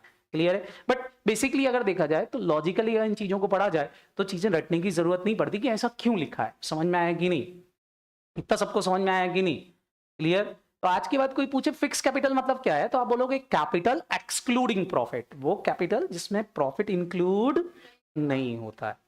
और फ्लक्चुएटिंग कैपिटल क्या होती है, तो आप बोलोगे कैपिटल इंक्लूडिंग बिजनेस प्रॉफिट। वो प्रॉफिट जिसमें बिजनेस के प्रॉफिट भी इंक्लूड होते हैं, वो कैपिटल जिसमें प्रॉफिट, बिजनेस के प्रॉफिट भी इंक्लूड होते हैं, वो कैपिटल फ्लक्चुएटिंग कैपिटल है आपकी। बात समझ में आई कि नहीं? इसका नाम ऐसा इसलिए रखा क्योंकि जब प्रॉफिट जोड़ोगे नहीं तो आपकी कैपिटल हमेशा सेम आती रहेगी, इसलिए उसको फिक्स बोल दिया। और जब आप प्रॉफिट कैपिटल में जोड़ दोगे तो आपकी कैपिटल हर बार क्या हो जाएगी? चेंज हो जाएगी। अब इसमें कौन से डे टू डे खर्चे करते हो रे? कैपिटल से कोई डे टू डे खर्चे होते हैं? समझ में आ रहा कि नहीं? वो वर्किंग कैपिटल कहलाती है जिससे डे टू डे खर्चे करते हैं। तो वर्किंग कैपिटल और फ्लक्चुएटिंग कैपिटल वर्किंग कैपिटल से डे टू डे खर्चे होते हैं। क्या ये सबको समझ में आया कि नहीं? तो ये थोड़ा सा ध्यान रखेंगे। इसलिए बेटा गार्डनर वर्सेस मरे रूल के अंदर दिया हुआ है कि अगर फिक्स कैपिटल है तो उसमें रिजर्व एंड सरप्लस इंक्लूड नहीं करना, क्योंकि स्टार्टिंग से टेंडेंसी है कि भैया कैपिटल में प्रॉफिट हटा के बात करेंगे, लेकिन जब फ्लक्चुएटिंग कैपिटल आती है तो आपको सारे रिजर्व एंड सरप्लस लिखना है, चाहे वो जनरल रिजर्व के नाम से लिखे हो, चाहे वो करेंट कैपिटल किसी भी नाम से रखे हो, तो आपको उसको प्लस करना पड़ेगा। क्लियर है कि नहीं? तो इस तरीके से कैलकुलेशन सॉल्व करना पड़ेगा। तो ये एक क्वेश्चन है आपके इस स्टडी मटेरियल के अंदर जो आपको सॉल्व करना है। ये क्वेश्चन एक अच्छा क्वेश्चन है, अगर मैं आपको बोलूं इन सब में से एक क्वेश्चन आपका जो क्वेश्चन नंबर 5 है, ये अच्छा क्वेश्चन है, आप इसको घर पे जरूर एक बार ट्राई करें। हो सकता है कि एग्जाम में यही वाला क्वेश्चन पूछ लें, तो इनको थोड़ा सा ध्यान से अच्छे से कर लें। क्वेश्चन नंबर 5 जो है अच्छा क्वेश्चन है, ये वाला क्वेश्चन आप घर पे सॉल्व करें। और एक और क्वेश्चन जो इसको मैं एक अच्छा क्वेश्चन मान सकता हूँ वो है आपका ये क्वेश्चन नंबर, ये मैंने कल करवा दिया था आपको, कौन सा क्वेश्चन नंबर 4 करवाया था कि नहीं? तो ये दो क्वेश्चन आप कर लें 4 और 5, इससे आपका इंसॉल्वेंसी वाला पार्ट खत्म हो जाता है। कौन सा वाला पार्ट फटाफट बोलो? अच्छा, ये सॉल्यूशंस इसमें है ही, तो ये दो क्वेश्चन आप ये वाले सॉल्व कर लें। इसके अलावा आपका आता है यहाँ पर पीसमेल डिस्ट्रीब्यूशन। क्या आता है बेटा? पीसमेल डिस्ट्रीब्यूशन। पीसमेल डिस्ट्रीब्यूशन में सबसे पहली मेथड कौन सी बता रहे हैं यहाँ पर? Maximum loss. कौन सी method? Maximum loss. Maximum loss का मेथड देखिए, अब इन्होंने इस तरह से कुछ स्टेटमेंट बनाए हुए हैं, लेकिन ये स्टेटमेंट फॉलो ना करके आप डायरेक्ट कर सकते हो। उसमें ये वाला क्वेश्चन आप जरूर करें, क्वेश्चन नंबर 7, इलस्ट्रेशन 7 आप सॉल्व करें एक बार। इससे आपकी कौन सी मेथड सॉल्व हो जाएगी? Maximum loss. आप बोलो तो ये वाला क्वेश्चन सभी सॉल्व करें कि आप घर पे सॉल्व करोगे? पक्का कर लोगे? अरे हाँ है ना? ध्यान रखना, जब घर पे सॉल्व करो तो पहले पेमेंट किसका करोगे, फिर किसका करोगे? ए के लोन का, फिर इसके बाद मैक्सिमम लॉस मेथड लगना चालू होगी। मैक्सिमम लॉस मेथड कब लगना चालू होती है? आउटसाइडर और पार्टनर लोन के पेमेंट के बाद। सेम हाईएस्ट कैपिटल मेथड भी कब लगेगी? इन दोनों के पेमेंट के बाद। तो एक मैं तुमको होमवर्क दे रहा हूं, आप सारे बच्चे क्या करोगे, इस क्वेश्चन को दोनों मेथड से सॉल्व करना। कौन कौन सी? हाईएस्ट कैपिटल से भी और मैक्सिमम लॉस से भी होगा। तो मैं आपको दोनों मेथड से एक बार सॉल्यूशन भी शेयर करूंगा, तो आप ठीक चीजों को चेक भी कर लेना कि आपने सही किया या गलत किया। तो क्वेश्चन नंबर 5 एक ही कर लो, काम हो जाएगा। क्वेश्चन ऐसे ही आएगा, आपको बहुत डिफिकल्ट वाला क्वेश्चन नहीं आएगा कि आपको उसमें बहुत सारे एडजस्टमेंट दे दे। मैं आपसे बोल रहा हूँ एडजस्टमेंट तो 10 होते हैं, मेरे पास टाइम होता तो मैं आपको 10 एडजस्टमेंट इसमें भी बताता कि अगर जो डिसोल्यूशन वर्क यदि कोई पार्टनर करता है तो उसका रिम्यूनरेशन का पेमेंट कैसे लिखोगे इस स्टेटमेंट के अंदर, अगर कोई क्रेडिटर को डिस्काउंट देते हैं तो उसका एडजस्टमेंट कैसे होगा, बहुत सारे पॉइंट आते हैं। बट आपके स्टडी मटेरियल में ऐसे कोई पॉइंट है ही नहीं, आपको बहुत सरल क्वेश्चंस दे रखे हैं। आप फटाफट फटाफट इनको सॉल्व कर लो, जिसमें खाली बैलेंस शीट दी होगी, नीचे रिलाइजेशन दिए होंगे, रिलाइजेशन और बैलेंस शीट को आपको टैली कराना है। समझ में आया कि नहीं? स्टेटमेंट बनाना, तो आप दो स्टेटमेंट बनाओगे इसमें, एक हाईएस्ट कैपिटल मेथड वाला भी और दूसरा कौन सा? मैक्सिमम लॉस वाला भी। क्लियर है कि नहीं? तो एक ही क्वेश्चन सॉल्व कर लेना, दोनों मेथड से सॉल्व करके देखना, आपसे सॉल्व हो जाना चाहिए। हाईएस्ट रिलेटेड कैपिटल मेथड में वही वाला क्वेश्चन आप सॉल्व कर लेना, आपको अलग से करने की जरूरत नहीं पड़ेगी। और किसी को अगर प्रैक्टिस करना है अलग से तो एक क्वेश्चन और है यहाँ पर, क्वेश्चन नंबर 8, ये भी आप सॉल्व कर सकते हो। कितने क्वेश्चन हो गए? 2 वो 2 ये, टोटल मिला के कितने? रिजोल्यूशन के 4 क्वेश्चन सॉल्व कर लो, दैट्स सफिशिएंट। इससे ज्यादा करके जाने की जरूरत नहीं। समझ में आया इतना? बोलो कर लोगे क्या? पक्का समझ में आएगी बात सबको? उसके बाद फिर नीचे तो आपके ये एडिशनल क्वेश्चंस दे रखे हैं, जिनके पास बहुत सारा टाइम हो वो ये सब भी कर सकते हैं, मेरे को उसमें दिक्कत नहीं। तो ये था आपका कौन सा? Dissolution of partnership. अब बताओ डिसोल्यूशन ऑफ पार्टनरशिप के क्वेश्चंस आप कर लोगे? एडमिशन डेथ के क्वेश्चंस आपने किए, उनके सॉल्यूशंस में शेयर करता हूँ। कुछ मैंने आपको क्वेश्चन शेयर किए थे, कितने लोगों ने वो प्रैक्टिस किए? उनके क्वेश्चंस मैं आपको शेयर करता हूँ। क्लियर है कि नहीं? तो आप उनके आंसर्स एक बार टैली करके देखना, समझ में। आज एक और क्वेश्चन आपको डालूंगा पीसमेल डिस्ट्रीब्यूशंस का, अगर ये क्वेश्चन आप सॉल्व कर लोगे तो मैं एक्स्ट्रा क्वेश्चन और दूंगा। क्लियर है कि नहीं? वो भी आप सॉल्व कर लें, काम खत्म हो जाएगा। क्लियर? चले, तो अब हमको नया चैप्टर चालू करना है जी। 10:30 ही हुआ, चालू कर सकते हैं? बोलो बोलो जल्दी बोलो, कर सकते हैं चालू? तो एक नया चैप्टर पढ़ना है। अब 2 चैप्टर हैं, एक है बेटा सिंगल एंट्री और एक है आपका एनपीओ। ये दोनों ही इंपॉर्टेंट है आपके लिए। तो सिंगल एंट्री और एनपीओ, इनमें अपना थोड़ा सा टाइम कंज्यूमिंग है, ये चैप्टर्स हैं। अच्छा, सिंगल एंट्री यदि आपको आता है तो एनपीओ थोड़ा सा इजी हो जाता है। तो जी धीरे ओहो, स्पीड में मत जाओ सर, बहुत धीरे धीरे करवा दो। ओह, ट्रिकी हो गया चैप्टर। अच्छा, हो जाता है ठीक, कभी कभी। नए चैप्टर तुमने पढ़े कौन कौन से? बिल्स ऑफ एक्सचेंज नया है, जो कहाँ नहीं पढ़ा था 11th 12th में। सिंगल एंट्री 11th 12th में था, लेकिन आपने पढ़ा नहीं होगा। 11th में था, क्लास 11th में आपने पढ़ा नहीं, वो बात अलग। क्लियर है कि नहीं? एनपीओ भी पहले 12th में था, लेकिन आप जब तक आए तब तक हटा दिया गया होगा, इसलिए एनपीओ नहीं पढ़ा। बाकी देखा जाए तो सारे चैप्टर वही थे। नई चीज जो आपने पढ़ी 11 12 के अलावा वो डिसोल्यूशन है। इसके अंदर पीसमेल डिस्ट्रीब्यूशन 12th में नहीं था, इंसॉल्वेंसी 12th में नहीं थी। समझ में आ रहा कि नहीं? एक बिल्स ऑफ एक्सचेंज नया है, एक इन्वेंट्री नया है, एक एनपीओ नया है। क्या करूं बताओ? एनपीओ चालू करना है पहले क्या?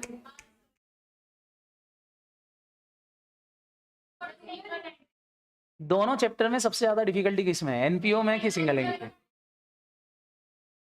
दोनों में ही है। एनपीओ में जाता है पक्का? तो एनपीओ से चालू करूं ऐसा?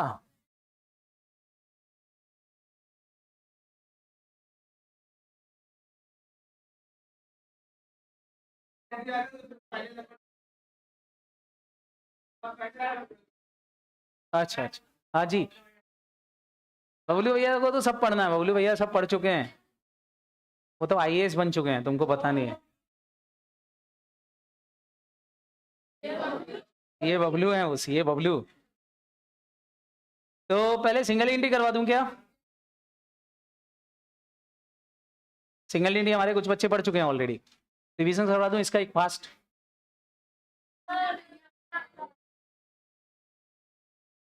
नहीं आता है ऐसा?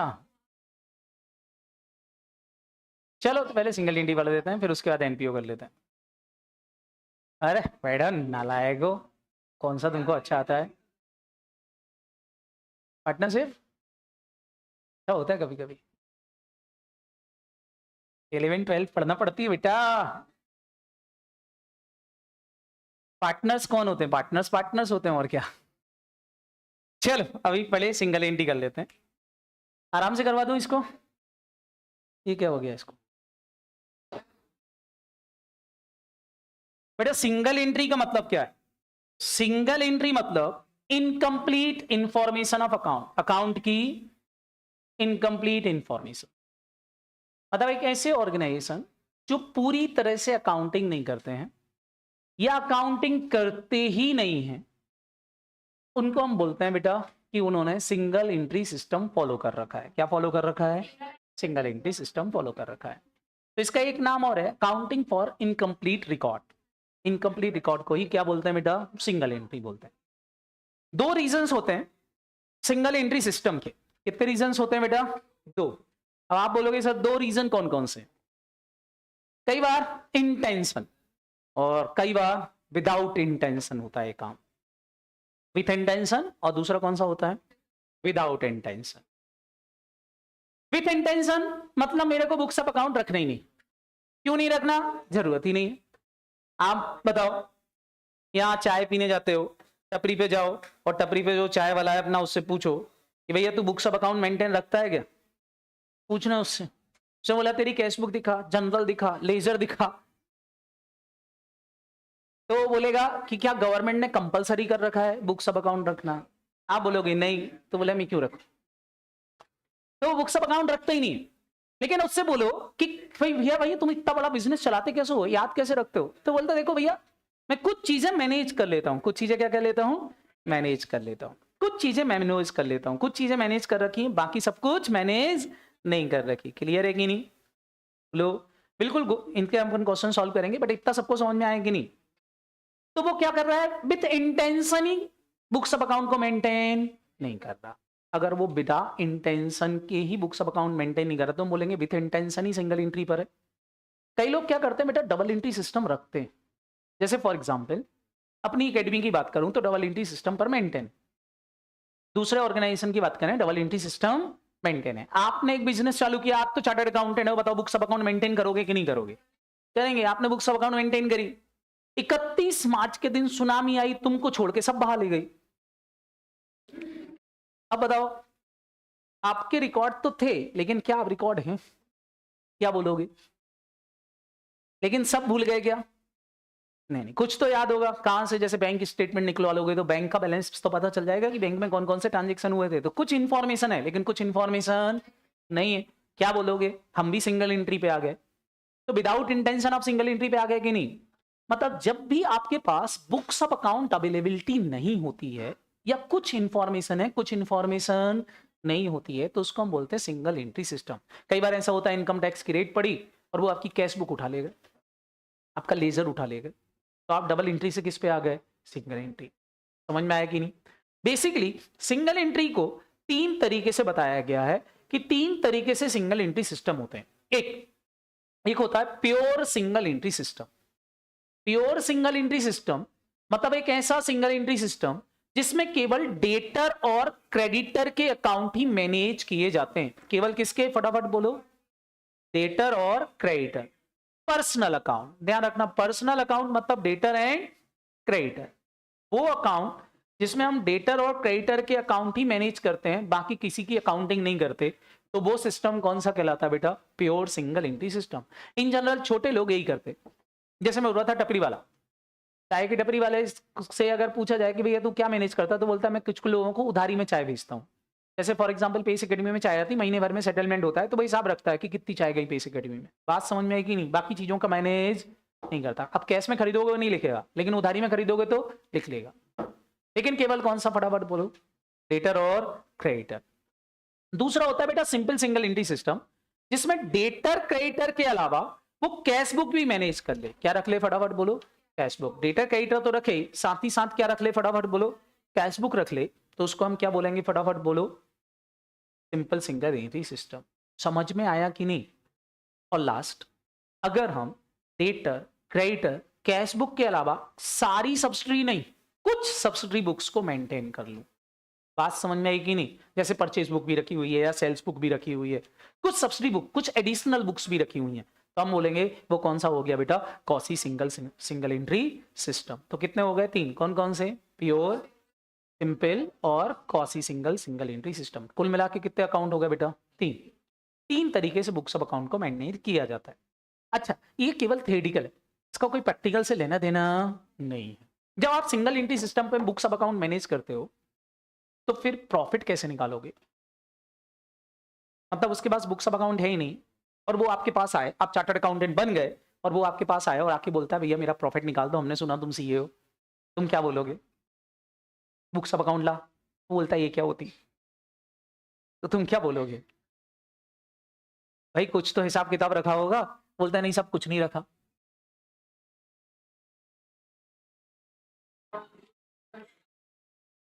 बात समझ में आई कि नहीं? उसने बुक्स ऑफ अकाउंट मैनेज नहीं, तो उसका प्रॉफिट कैसे निकालोगे? वही तो बात है। तो बेसिकली वो प्रॉफिट को कैलकुलेट करने के तरीके ये चैप्टर बताता है कि प्रॉफिट निकालने की 2 मेथड्स हैं। अगर कोई सिंगल एंट्री सिस्टम पर अपने अकाउंट मेंटेन कर रहा है ना, कोई सा भी तरीका, चाहे प्योर सिंगल एंट्री हो, चाहे कॉसी सिंगल एंट्री हो, चाहे आपका सिंपल सिंगल एंट्री हो, प्रॉफिट निकालने की 2 मेथड है। There are 2 methods for calculating the profit in case of books of account record at single entry system. 2 तरीके हैं। पहला कैपिटल कंपैरिजन मेथड, दूसरा conversion method. Capital comparison method short method है, simple तरीका है।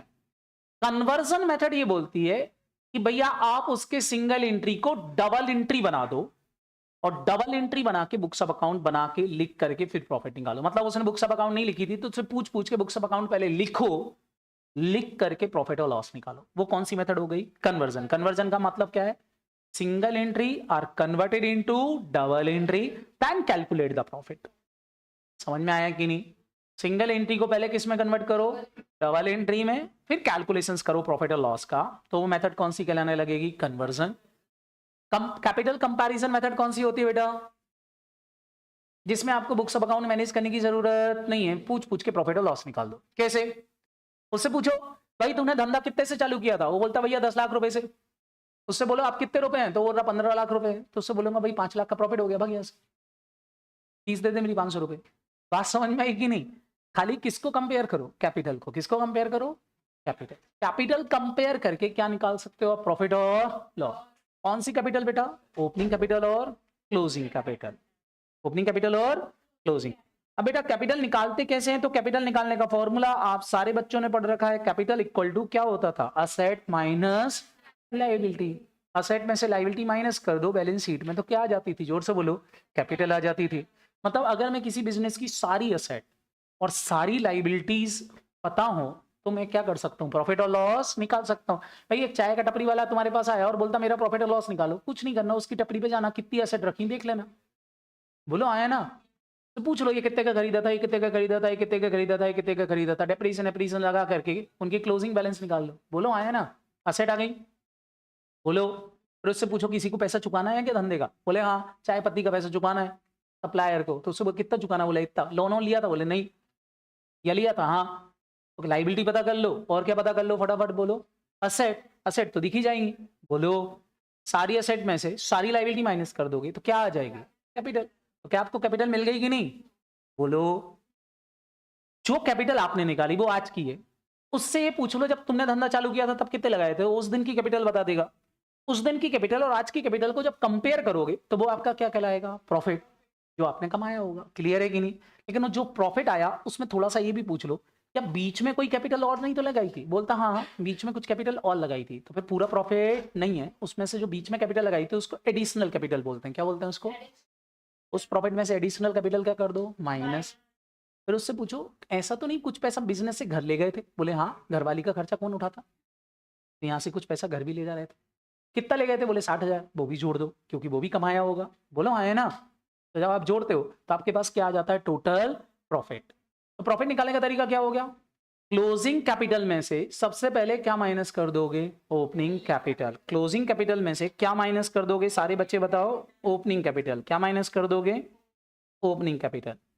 क्लियर है कि नहीं? क्लोजिंग कैपिटल में से क्या माइनस कर दोगे? Opening capital. तो आपके पास एक डिफरेंस आएगा जो प्रॉफिट होगा। उस प्रॉफिट में से अगर कोई एडिशनल कैपिटल और लाए थे तो वो भी क्या कर दो? माइनस। और अगर कुछ पैसा घर ले गए थे तो उसको क्या कर दो? प्लस। तो आपके पास क्या पता चल जाएगा? Total profit. जैसे फॉर एग्जांपल मैं आपसे बोलूं आपको सैलरी मिली 50,000, आपकी जेब में यार 10,000, मतलब 10 कहां से आया? तो आपने बोला कमाया। क्या 10 ही कमाया? नहीं। मैं फिर दूसरा क्वेश्चन पूछूंगा, क्या कुछ पैसा कमाई में से खर्च किया? आपने बोला हाँ 40,000 रुपए गर्लफ्रेंड पे खर्च किए, वो भी तो कमाया था कि नहीं? क्या करोगे? ड्राइंग को क्या करना पड़ेगा? प्लस, तब जाके आपका टोटल प्रॉफिट आएगा। बात समझ में आई कि नहीं? क्या करना है सारे बच्चे बताओ? क्लोजिंग कैपिटल में से क्या माइनस कर दोगे तो क्या आ जाएगा? Retained profit. कौन सा प्रॉफिट? उसमें से एडिशनल कैपिटल क्या कर दोगे? माइनस। और ड्राइंग क्या कर दोगे? प्लस। तो क्या आ जाएगा? करंट ईयर का प्रॉफिट। आपको इस तरीके से बनाना पड़ता है, इसको बोलते हैं statement of profit and loss. क्या बोलते हैं इसको? तो एग्जाम में स्टेटमेंट ऑफ प्रॉफिट और लॉस बनाने आएगा। क्लियर है कि नहीं? बनाते बनेगा कि नहीं? लेकिन उसके लिए कैपिटल निकालना पड़ेगी। कैपिटल कैसे निकालोगे? Asset minus liability. Asset minus liability करने के लिए एक स्टेटमेंट बनता है जिसको बोलते हैं स्टेटमेंट ऑफ अफेयर्स। क्या बोलते हैं इसको? स्टेटमेंट ऑफ अफेयर्स बिल्कुल बैलेंस शीट जैसा ही होता है। आपको करना क्या है? असेट असेट सब लिख लो, सारी लायबिलिटी लिख लो। असेट का टोटल में से ये लायबिलिटी माइनस कर दोगे तो क्या आ जाएगी? अगर आपने ओपनिंग असेट के बैलेंसेस लिखे तो ओपनिंग कैपिटल निकलेगी, क्लोजिंग असेट के बैलेंसेस लिखे तो दोनों निकाल के एडिशनल कैपिटल क्वेश्चन में गिवन होगी, ड्राइंग क्वेश्चन में गिवन होगी, क्या निकाल लेना? प्रॉफिट और लॉस। काम खत्म हो जाएगा। क्या ये करते बनेगा कि नहीं? बोलो। तो सबसे पहले इसी टाइप का क्वेश्चन आपके स्टडी मटेरियल में देखने को मिलता है। आप देखो जरा स्टडी मटेरियल, तो सबसे पहला क्वेश्चन आप स्टडी मटेरियल में अगर खोलोगे तो यही वाला क्वेश्चन मिलता है। जल्दी से आप मेरे को प्रॉफिट निकाल के बता देना इस क्वेश्चन का। देखो जरा एक क्वेश्चन दिया है, ये वाला क्वेश्चन देखो। क्वेश्चन बोल रहा है ओपनिंग कैपिटल है 10,000, फटाफट फटाफट कैलकुलेटर पर ही सॉल्व करना। क्लोजिंग कैपिटल दे रखी 12,500। पहले तो बताओ कितने रुपए का डिफरेंस यही दिख रहा है? बताओ। ओपनिंग कैपिटल 10,000, क्लोजिंग 12, तो ये आया कहां से होगा? आप बोलोगे कमाया होगा। बोलो। लेकिन क्वेश्चन बोल रहा है कि हम इसमें से कुछ पैसा कहां ले गए थे? घर। सारे बच्चे बताओ, जो कमाया था वही पैसा घर ले गए होंगे कि नहीं? तो 2500 तो अभी रिटेन है बिजनेस में। कितना घर ले गया था वो? 3000। क्या करोगे 3000 को इसमें प्लस, और बोल रहे हैं 3750 की कैपिटल और लगाई थी, इसको क्या कर दोगे? माइनस कर दोगे। सारे बच्चे बताओ जल्दी से, प्रॉफिट कितना आ गया? कितना आ गया? 1750। ये आंसर आ गया। क्या ये निकालते बनेगा कि नहीं? ये फर्स्ट टाइप ऑफ क्वेश्चन है, करते बनेगा पक्का। सेकंड टाइप ऑफ क्वेश्चन कैसा आएगा? सेकंड टाइप ऑफ क्वेश्चन जिसमें आपको असेट्स और लायबिलिटी की इंफॉर्मेशन दे देंगे। क्या दे देंगे? असेट्स और लायबिलिटी। जरा देखो इलिस्ट्रेशन नंबर 2। क्वेश्चन बता रहा है कि राकेश ने स्टार्ट किया बिजनेस 1 अप्रैल 2021 से। कितने रुपए की कैपिटल इन्वेस्ट करी? ये कौन सी कैपिटल हो गई? जोर से बोलो। ओपनिंग। अब वो बोल रहे हैं अब 31 मार्च ईयर एंड पर उनके पास ये बैलेंस है। हमने उसके दुकान में जाके कैश काउंट करी, कितने रुपए की कैश मिली? उसके पास इन्वेंट्री पड़ी हुई थी, कितने रुपए की? उसके पास रिसीवेबल का मतलब होता है बेटा डेटर। रिसीवेबल का मतलब क्या होता है? डेटर। कोई डेटर है अजय जिससे पैसा लेना है, कितने रुपए का? मशीन पड़ी हुई है, कितने की? और एक कोई विनोद है जिसको पेमेंट करना है, तो ये कौन हो गया? फटाफट बोलो। क्रेडिटर। क्या हो गया? जो से बोलो क्रेडिटर। ये लायबिलिटी हो गई। ये असेट है, ये क्या है? लायबिलिटी। और इसके अलावा बोल रहा बैंक से लोन भी ले रखा था, कितने रुपए का?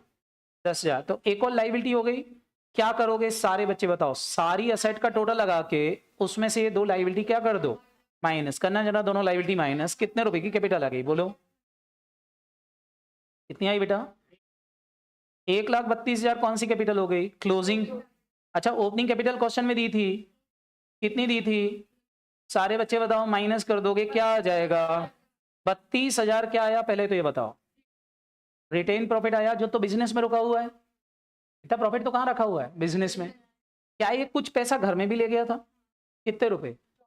24,000। ये भी इसी में से ले गया होगा कि नहीं? जो कमाया कुछ पैसा घर में। देखो 2 जगह, जैसे फॉर एग्जाम्पल मैंने 5 लाख कमाया, 5 लाख में से 3 लाख रुपए धंधे में रखा है और 2 लाख घर में रख दिया, लेकिन कमाया कहाँ से था? बिजनेस से ही। तो टोटल प्रॉफिट कितना कमाया? 5 लाख। जोड़ना पड़ेगा कि नहीं? तो सारे बच्चे बताओ 24,000 रुपए इसमें जोड़ दो, तो जल्दी जल्दी बताओ कितने रुपए? सुनाई नहीं दिया क्या? 56,000 की कैपिटल प्रॉफिट आ गया कि नहीं? बोलो। तो सिंपल सा रूल याद रखना है कि आपको कैपिटल निकालने के लिए एसओए बनाया। पहले एसओए बना के क्या निकाली आपने? Opening capital. फिर ओपनिंग कैपिटल में और क्लोजिंग कैपिटल को क्या कर लिया? जोर से बोलो कंपेयर। और ड्राइंग को क्या कर देना है? प्लस। तो क्या आ जाएगा? प्रॉफिट। करते बनेगा कि नहीं? ये फर्स्ट मेथड है। कौन सी? फटाफट बोलो। Capital comparison method. कौन सी? करते बनेगी पक्का? समझ में आया कि नहीं? कर लोगे? तो कभी कई बार ऐसा होता है कि आपको ओपनिंग और क्लोजिंग दोनों दे देते हैं। कई बार क्या करते हैं? ओपनिंग और, तो एसओए एक बनाना पड़ेंगे कि 2 बनाना पड़ेंगे? 2। कौन कौन सा? ओपनिंग का अलग, क्लोजिंग का अलग, 2 निकालना पड़ेंगे। क्लियर है कि नहीं? अच्छा, इसमें भी वो कभी कभी असेट के बैलेंसेस नहीं देते, और जनरली वो फिक्स असेट के नहीं देंगे। वो क्यों नहीं देंगे? नीचे रेट ऑफ डेप्रिसिएशन दे देंगे। क्या दे देंगे? Rate of. क्या करोगे? इस असेट में से डेप्रिसिएशन क्या कर दोगे? तो क्या ये क्लोजिंग बैलेंस मिल जाएंगे? अच्छा, क्लोजिंग बैलेंस मिल गए, फिर क्या करोगे? Closing capital. फिर क्या निकालोगे? Opening capital. अच्छा, ओपनिंग क्लोजिंग कैपिटल आ गई। क्वेश्चन में एडिशनल कैपिटल और ड्राइंग दी होगी, क्या कर दोगे? माइनस। तो काम खत्म हो जाएगा। सबसे पहले तो ये बताओ, क्या ये इतना फॉर्मेट सबको समझ में आ गया? बोलो कौन कौन सा? पहला काम क्या करोगे? ओपनिंग एसओए बनाओगे। फिर क्या बनाओगे? क्लोजिंग एसओए बना लोगे कि नहीं? और क्या निकालोगे? ओपनिंग और क्लोजिंग कैपिटल। अच्छा, ओपनिंग क्लोजिंग कैपिटल आ गई, फिर क्या करोगे? रिटेन प्रॉफिट निकाल लोगे। उसमें ड्राइंग क्या कर दोगे? प्लस। ध्यान रखना, उल्टा करना है। ड्राइंग क्या कर दोगे? प्लस। और एडिशनल कैपिटल क्या कर दोगे? तो क्या आ जाएगा? Profit for the period. समझ में आया इतना? इतने में किसी को कोई दिक्कत? अब यहाँ एक कुछ इंपॉर्टेंट पॉइंट ये है कि कई बार क्वेश्चन में आपको समझ में नहीं आता कि ये ड्राइंग है। सारे बच्चे नोट डाउन कर लो, ये ड्राइंग है। जैसे इनकम टैक्स पेड, क्वेश्चन बोलेगा इनकम टैक्स का पेमेंट किया।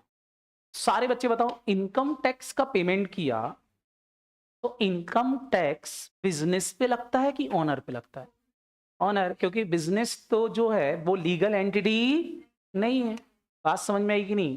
कोई कंपनी तो पढ़ नहीं रहे आप। कंपनी होती तो बुक्स ऑफ अकाउंट मेंटेन करती, कंपलसरी होता। बोलो हाँ है ना? तो ये बिजनेस कोई लीगल एंटिटी तो इनकम टैक्स किस पे लगा होगा भाई? ऑनर पे। अच्छा ऑनर पे लगा होगा तो बताओ बेटा, ऑनर जो भी इनकम टैक्स पे करता है वो क्या है? जोर से बोलो। ड्राइंग है, अगर धंधे के पैसे से दिया तो। लाइफ इंश्योरेंस प्रीमियम, बताओ लाइफ इंश्योरेंस किसका करवाते हैं? ध्यान रखना, दो होते हैं, खुद इंश्योरेंस, कहीं नालायक इंश्योरेंस और लाइफ इंश्योरेंस को एक ही मान लेते हैं। एक खाली क्या है, जोर से बोलो, इंश्योरेंस प्रीमियम, वो तो धंधे का खर्चा है क्योंकि बिल्डिंग का इंश्योरेंस करवाया होगा, फर्नीचर का। लाइफ इंश्योरेंस, बताओ लाइफ किसकी होती है? लाइफ इंश्योरेंस उसकी होगी ऑनर की, या फिर उसकी घरवाली की, या फिर उसके बच्चों। बिजनेस के बच्चे तो होंगे नहीं कि उसका इंश्योरेंस करवा रहा है, वो किसका करवाया होगा? खुद के बच्चों का या खुद की घरवाली का? बोलो है ना। तो ये पर्सनल एक्सपेंसेस हुआ कि नहीं? पर्सनल एक्सपेंसेस हुआ तो बताओ ये भी क्या कहलाएगा? ड्राइंग। कई बार क्वेश्चन बोलेगा रेसिडेंटल प्रमाइसेस थी, उसका रेंट पे कर दिया फर्म से। रेसिडेंटल प्रमाइसेस का रेंट दे दिया, बताओ रेसिडेंटल प्रमाइसेस कोई बिजनेस में यूज होती है, घर में रहने के लिए यूज होती है? तो घर का खर्च कहां से कर दिया उसने? धंधे से। बोलेगा बच्चों की वर्दी सिलवा दी, बच्चों की स्कूल की फीस भर दी, ये सब क्या है? ड्राइंग। ये सब क्या है? जोर से बोलो। ड्राइंग। याद रहेगा सबको कि नहीं? अच्छा इसका उल्टा, चलो ये तो समझ में आ जाता है, इसका उल्टा एडिशनल कैपिटल होती है, जैसे income tax refund. Income tax, बताओ इनकम टैक्स रिफंड क्या होगा? इनकम टैक्स पेड ड्राइंग था तो रिफंड क्या होगा? Additional capital. क्या कहलाएगा? जोर से बोलो। लाइफ इंश्योरेंस प्रीमियम पे किया था, वो ड्राइंग थी, लाइफ इंश्योरेंस प्रीमियम मिच्योर्ड हो गई और उससे पैसा मिल गया तो वो क्या हो जाएगी? Additional capital. समझ में आया कि नहीं? इसका जस्ट उल्टा एडिशनल कैपिटल। बोलेगा घर में घरवाली की साइकिल पड़ी थी, उसको बेच दिया और उससे पैसा आया, वो पैसा बिजनेस में लगा दिया, बताओ वो भी क्या कहलाएगी? मतलब क्वेश्चन बोलेगा प्राइवेट इन्वेस्टमेंट बेच दिए, क्या बेच दिए फटाफट बोलो, और उससे जो सेल प्रोसीड्स आई थी उसको धंधे में लगा दिया है तो वो भी क्या कहलाएगी? Additional capital. सारे बच्चे बताओ क्या आपको एडिशनल कैपिटल समझ में आएगी नहीं? What is additional capital? कोई पूछे तो बताते बनेगी कि नहीं? क्या हो जाएगी एडिशनल कैपिटल? बोलो। माइनस। क्लियर है कि नहीं? तो कई चीजें उल्टी होंगी जो आपको समझना है। जिसको आप ड्राइंग बोलते हो उसका जस्ट उल्टा क्या हो जाएगा? एडिशनल कैपिटल हो जाएगा। समझ में आया कि नहीं? तो इनकम टैक्स रिफंड कैसे मिल गया? आपने टैक्स ज्यादा पे कर दिया था, मोदी जी को पसंद नहीं आया, मोदी जी ने लौटा दिया। तो जब इनकम टैक्स पे किया था तब आपने ड्राइंग बनी थी, वापस मिल गया धंधे को, तो क्या मानोगे? Additional capital. एक और चीज जो क्वेश्चन में लिखा रहता है, वो बोलते सेविंग अकाउंट का बैलेंस ट्रांसफर कर दिया करेंट अकाउंट में। What is saving account? Saving account मतलब पर्सनल अकाउंट। सेविंग अकाउंट क्या होता है बेटा? पर्सनल। किसका? ओनर का। और करेंट अकाउंट होता है बिजनेस का। तो सेविंग अकाउंट का बैलेंस अगर करेंट अकाउंट में आया तो धंधे में पैसा आ गया। कहां से आया? उसका पर्सनल पैसा आया। पर्सनल पैसा आया तो उसको क्या मानोगे? Additional capital. क्या मानोगे? उल्टा हो जाए, करेंट अकाउंट का बैलेंस सेविंग अकाउंट में चला गया तो ड्राइंग हो जाएगी। क्या हो जाएगी? ड्राइंग हो जाएगी। क्या ये समझ में आया कि नहीं? तो ये दोनों चीजें आपसे बनना चाहिए बेटा, नहीं तो आप गड़बड़ कर दोगे। क्लियर है कि नहीं? तो कई बार क्वेश्चन सीधा सीधा नहीं देता, घुमा के देता है। कान सीधे सीधे नहीं बोलता, एडिशनल कैपिटल सीधे सीधे नहीं बोलता, कुछ इंफॉर्मेशन देके बोल देता कि भैया एक कैपिटल है।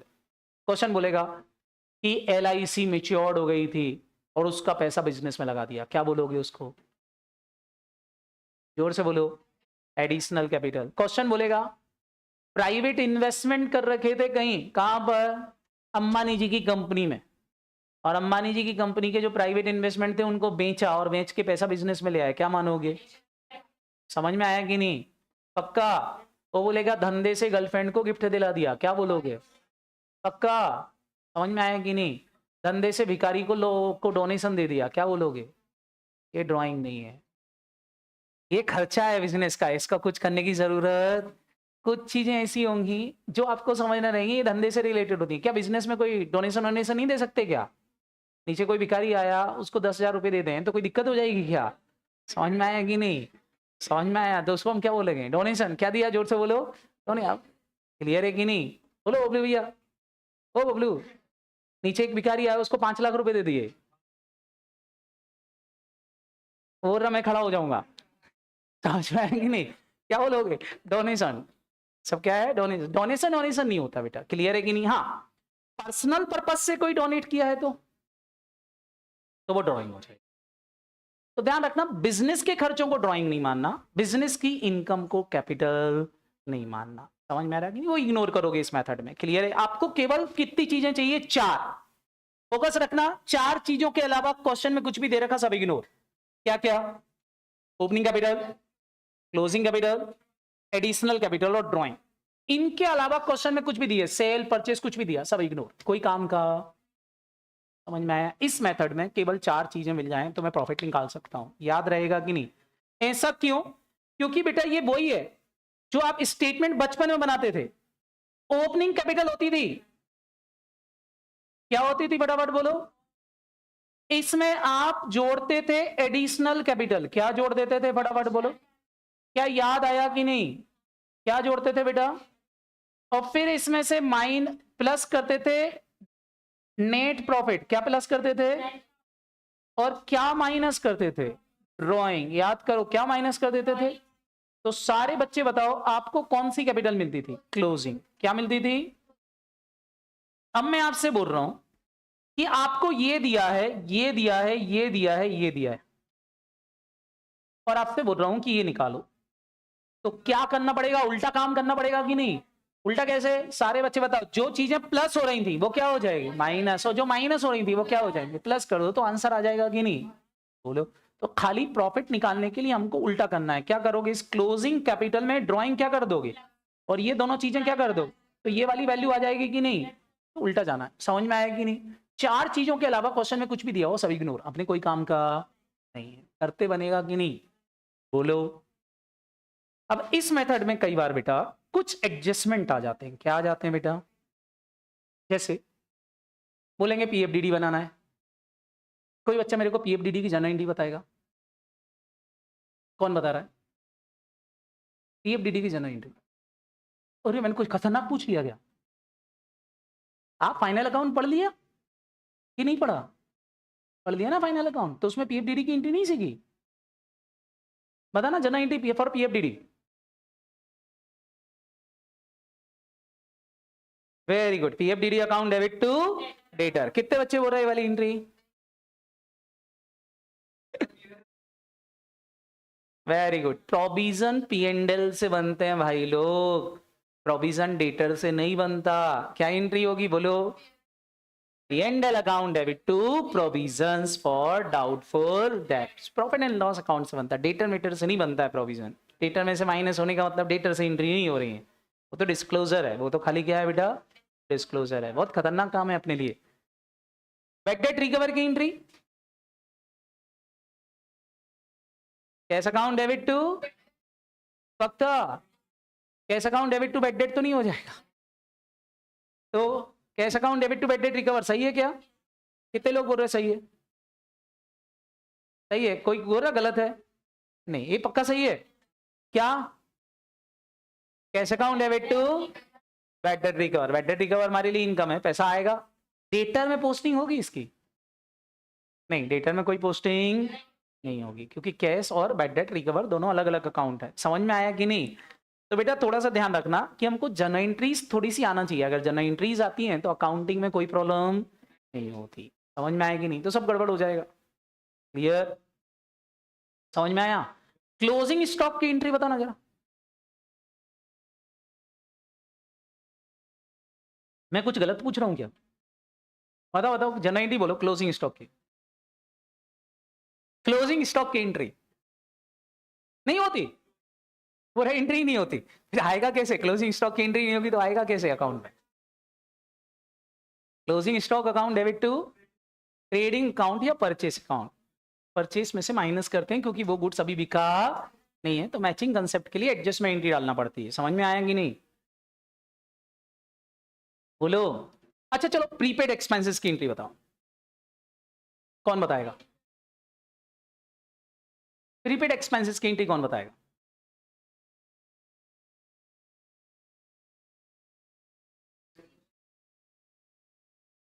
मैं कुछ गलत पूछ रहा हूँ क्या?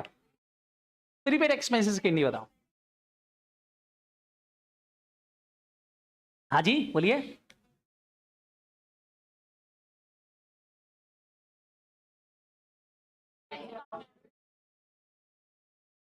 प्रीपेड एक्सपेंसेस होते क्या है? लाइबिलिटी की एसेट। दिमाग में इतनी सी तो बात डालना है, असेट का बैलेंस कौन सा होता है? तो प्रीपेड एक्सपेंसेस तो डेबिट होगा, क्रेडिट किसको करोगे? To expenses account, not cash, to expenses account. समझ में आ रहा है कि नहीं? तो प्रीपेड एक्सपेंसेस अकाउंट है भाई, टू एक्सपेंसेस, उसमें कोई दिक्कत थोड़ी ना। अब आपको बता दूं, एनपीओ हो या सिंगल एंट्री हो, अगर आपकी अकाउंटिंग में जनरल बहुत अच्छा है तो सिंगल एंट्री और एनपीओ ऐसे ही हो जाएगा। लेकिन अपना थोड़ा सा जनरल ढीला है तो फिर हम रटना चालू कर देते हैं, और जब रटना चालू करते हैं कहां तक रट्टा लगाओगे, थोड़ी ना हो पाएगा कभी। क्लियर है कि नहीं? गलतियां वही हो जाती हैं। समझ में आया कि नहीं? बोलो भाई, रट्टा नहीं लगाने का, क्या करना है, समझ के क्वेश्चंस को सॉल्व करना है। अगर समझ के करोगे तो कोई प्रॉब्लम नहीं आएगी। समझ में आया कि नहीं? चलो, तो इसको अपन कल से स्टार्ट करें। आज मैंने आपको ये बता दिया, ये सबको समझ में आ गया कि नहीं? कौन सी वाली चीज बोलो? प्रॉफिट निकालने का तरीका सबको समझ में आ गया कि नहीं? क्लियर? कल हम पढ़ेंगे कन्वर्जन मेथड, और कन्वर्जन मेथड के बाद फिर एनपीओ पढ़ेंगे। कन्वर्जन मेथड के बाद एनपीओ आप पढ़ोगे तो आपको अच्छा लगेगा एनपीओ। क्लियर है कि नहीं? चलो, तो कल मिलते हैं। Bye bye, thank you.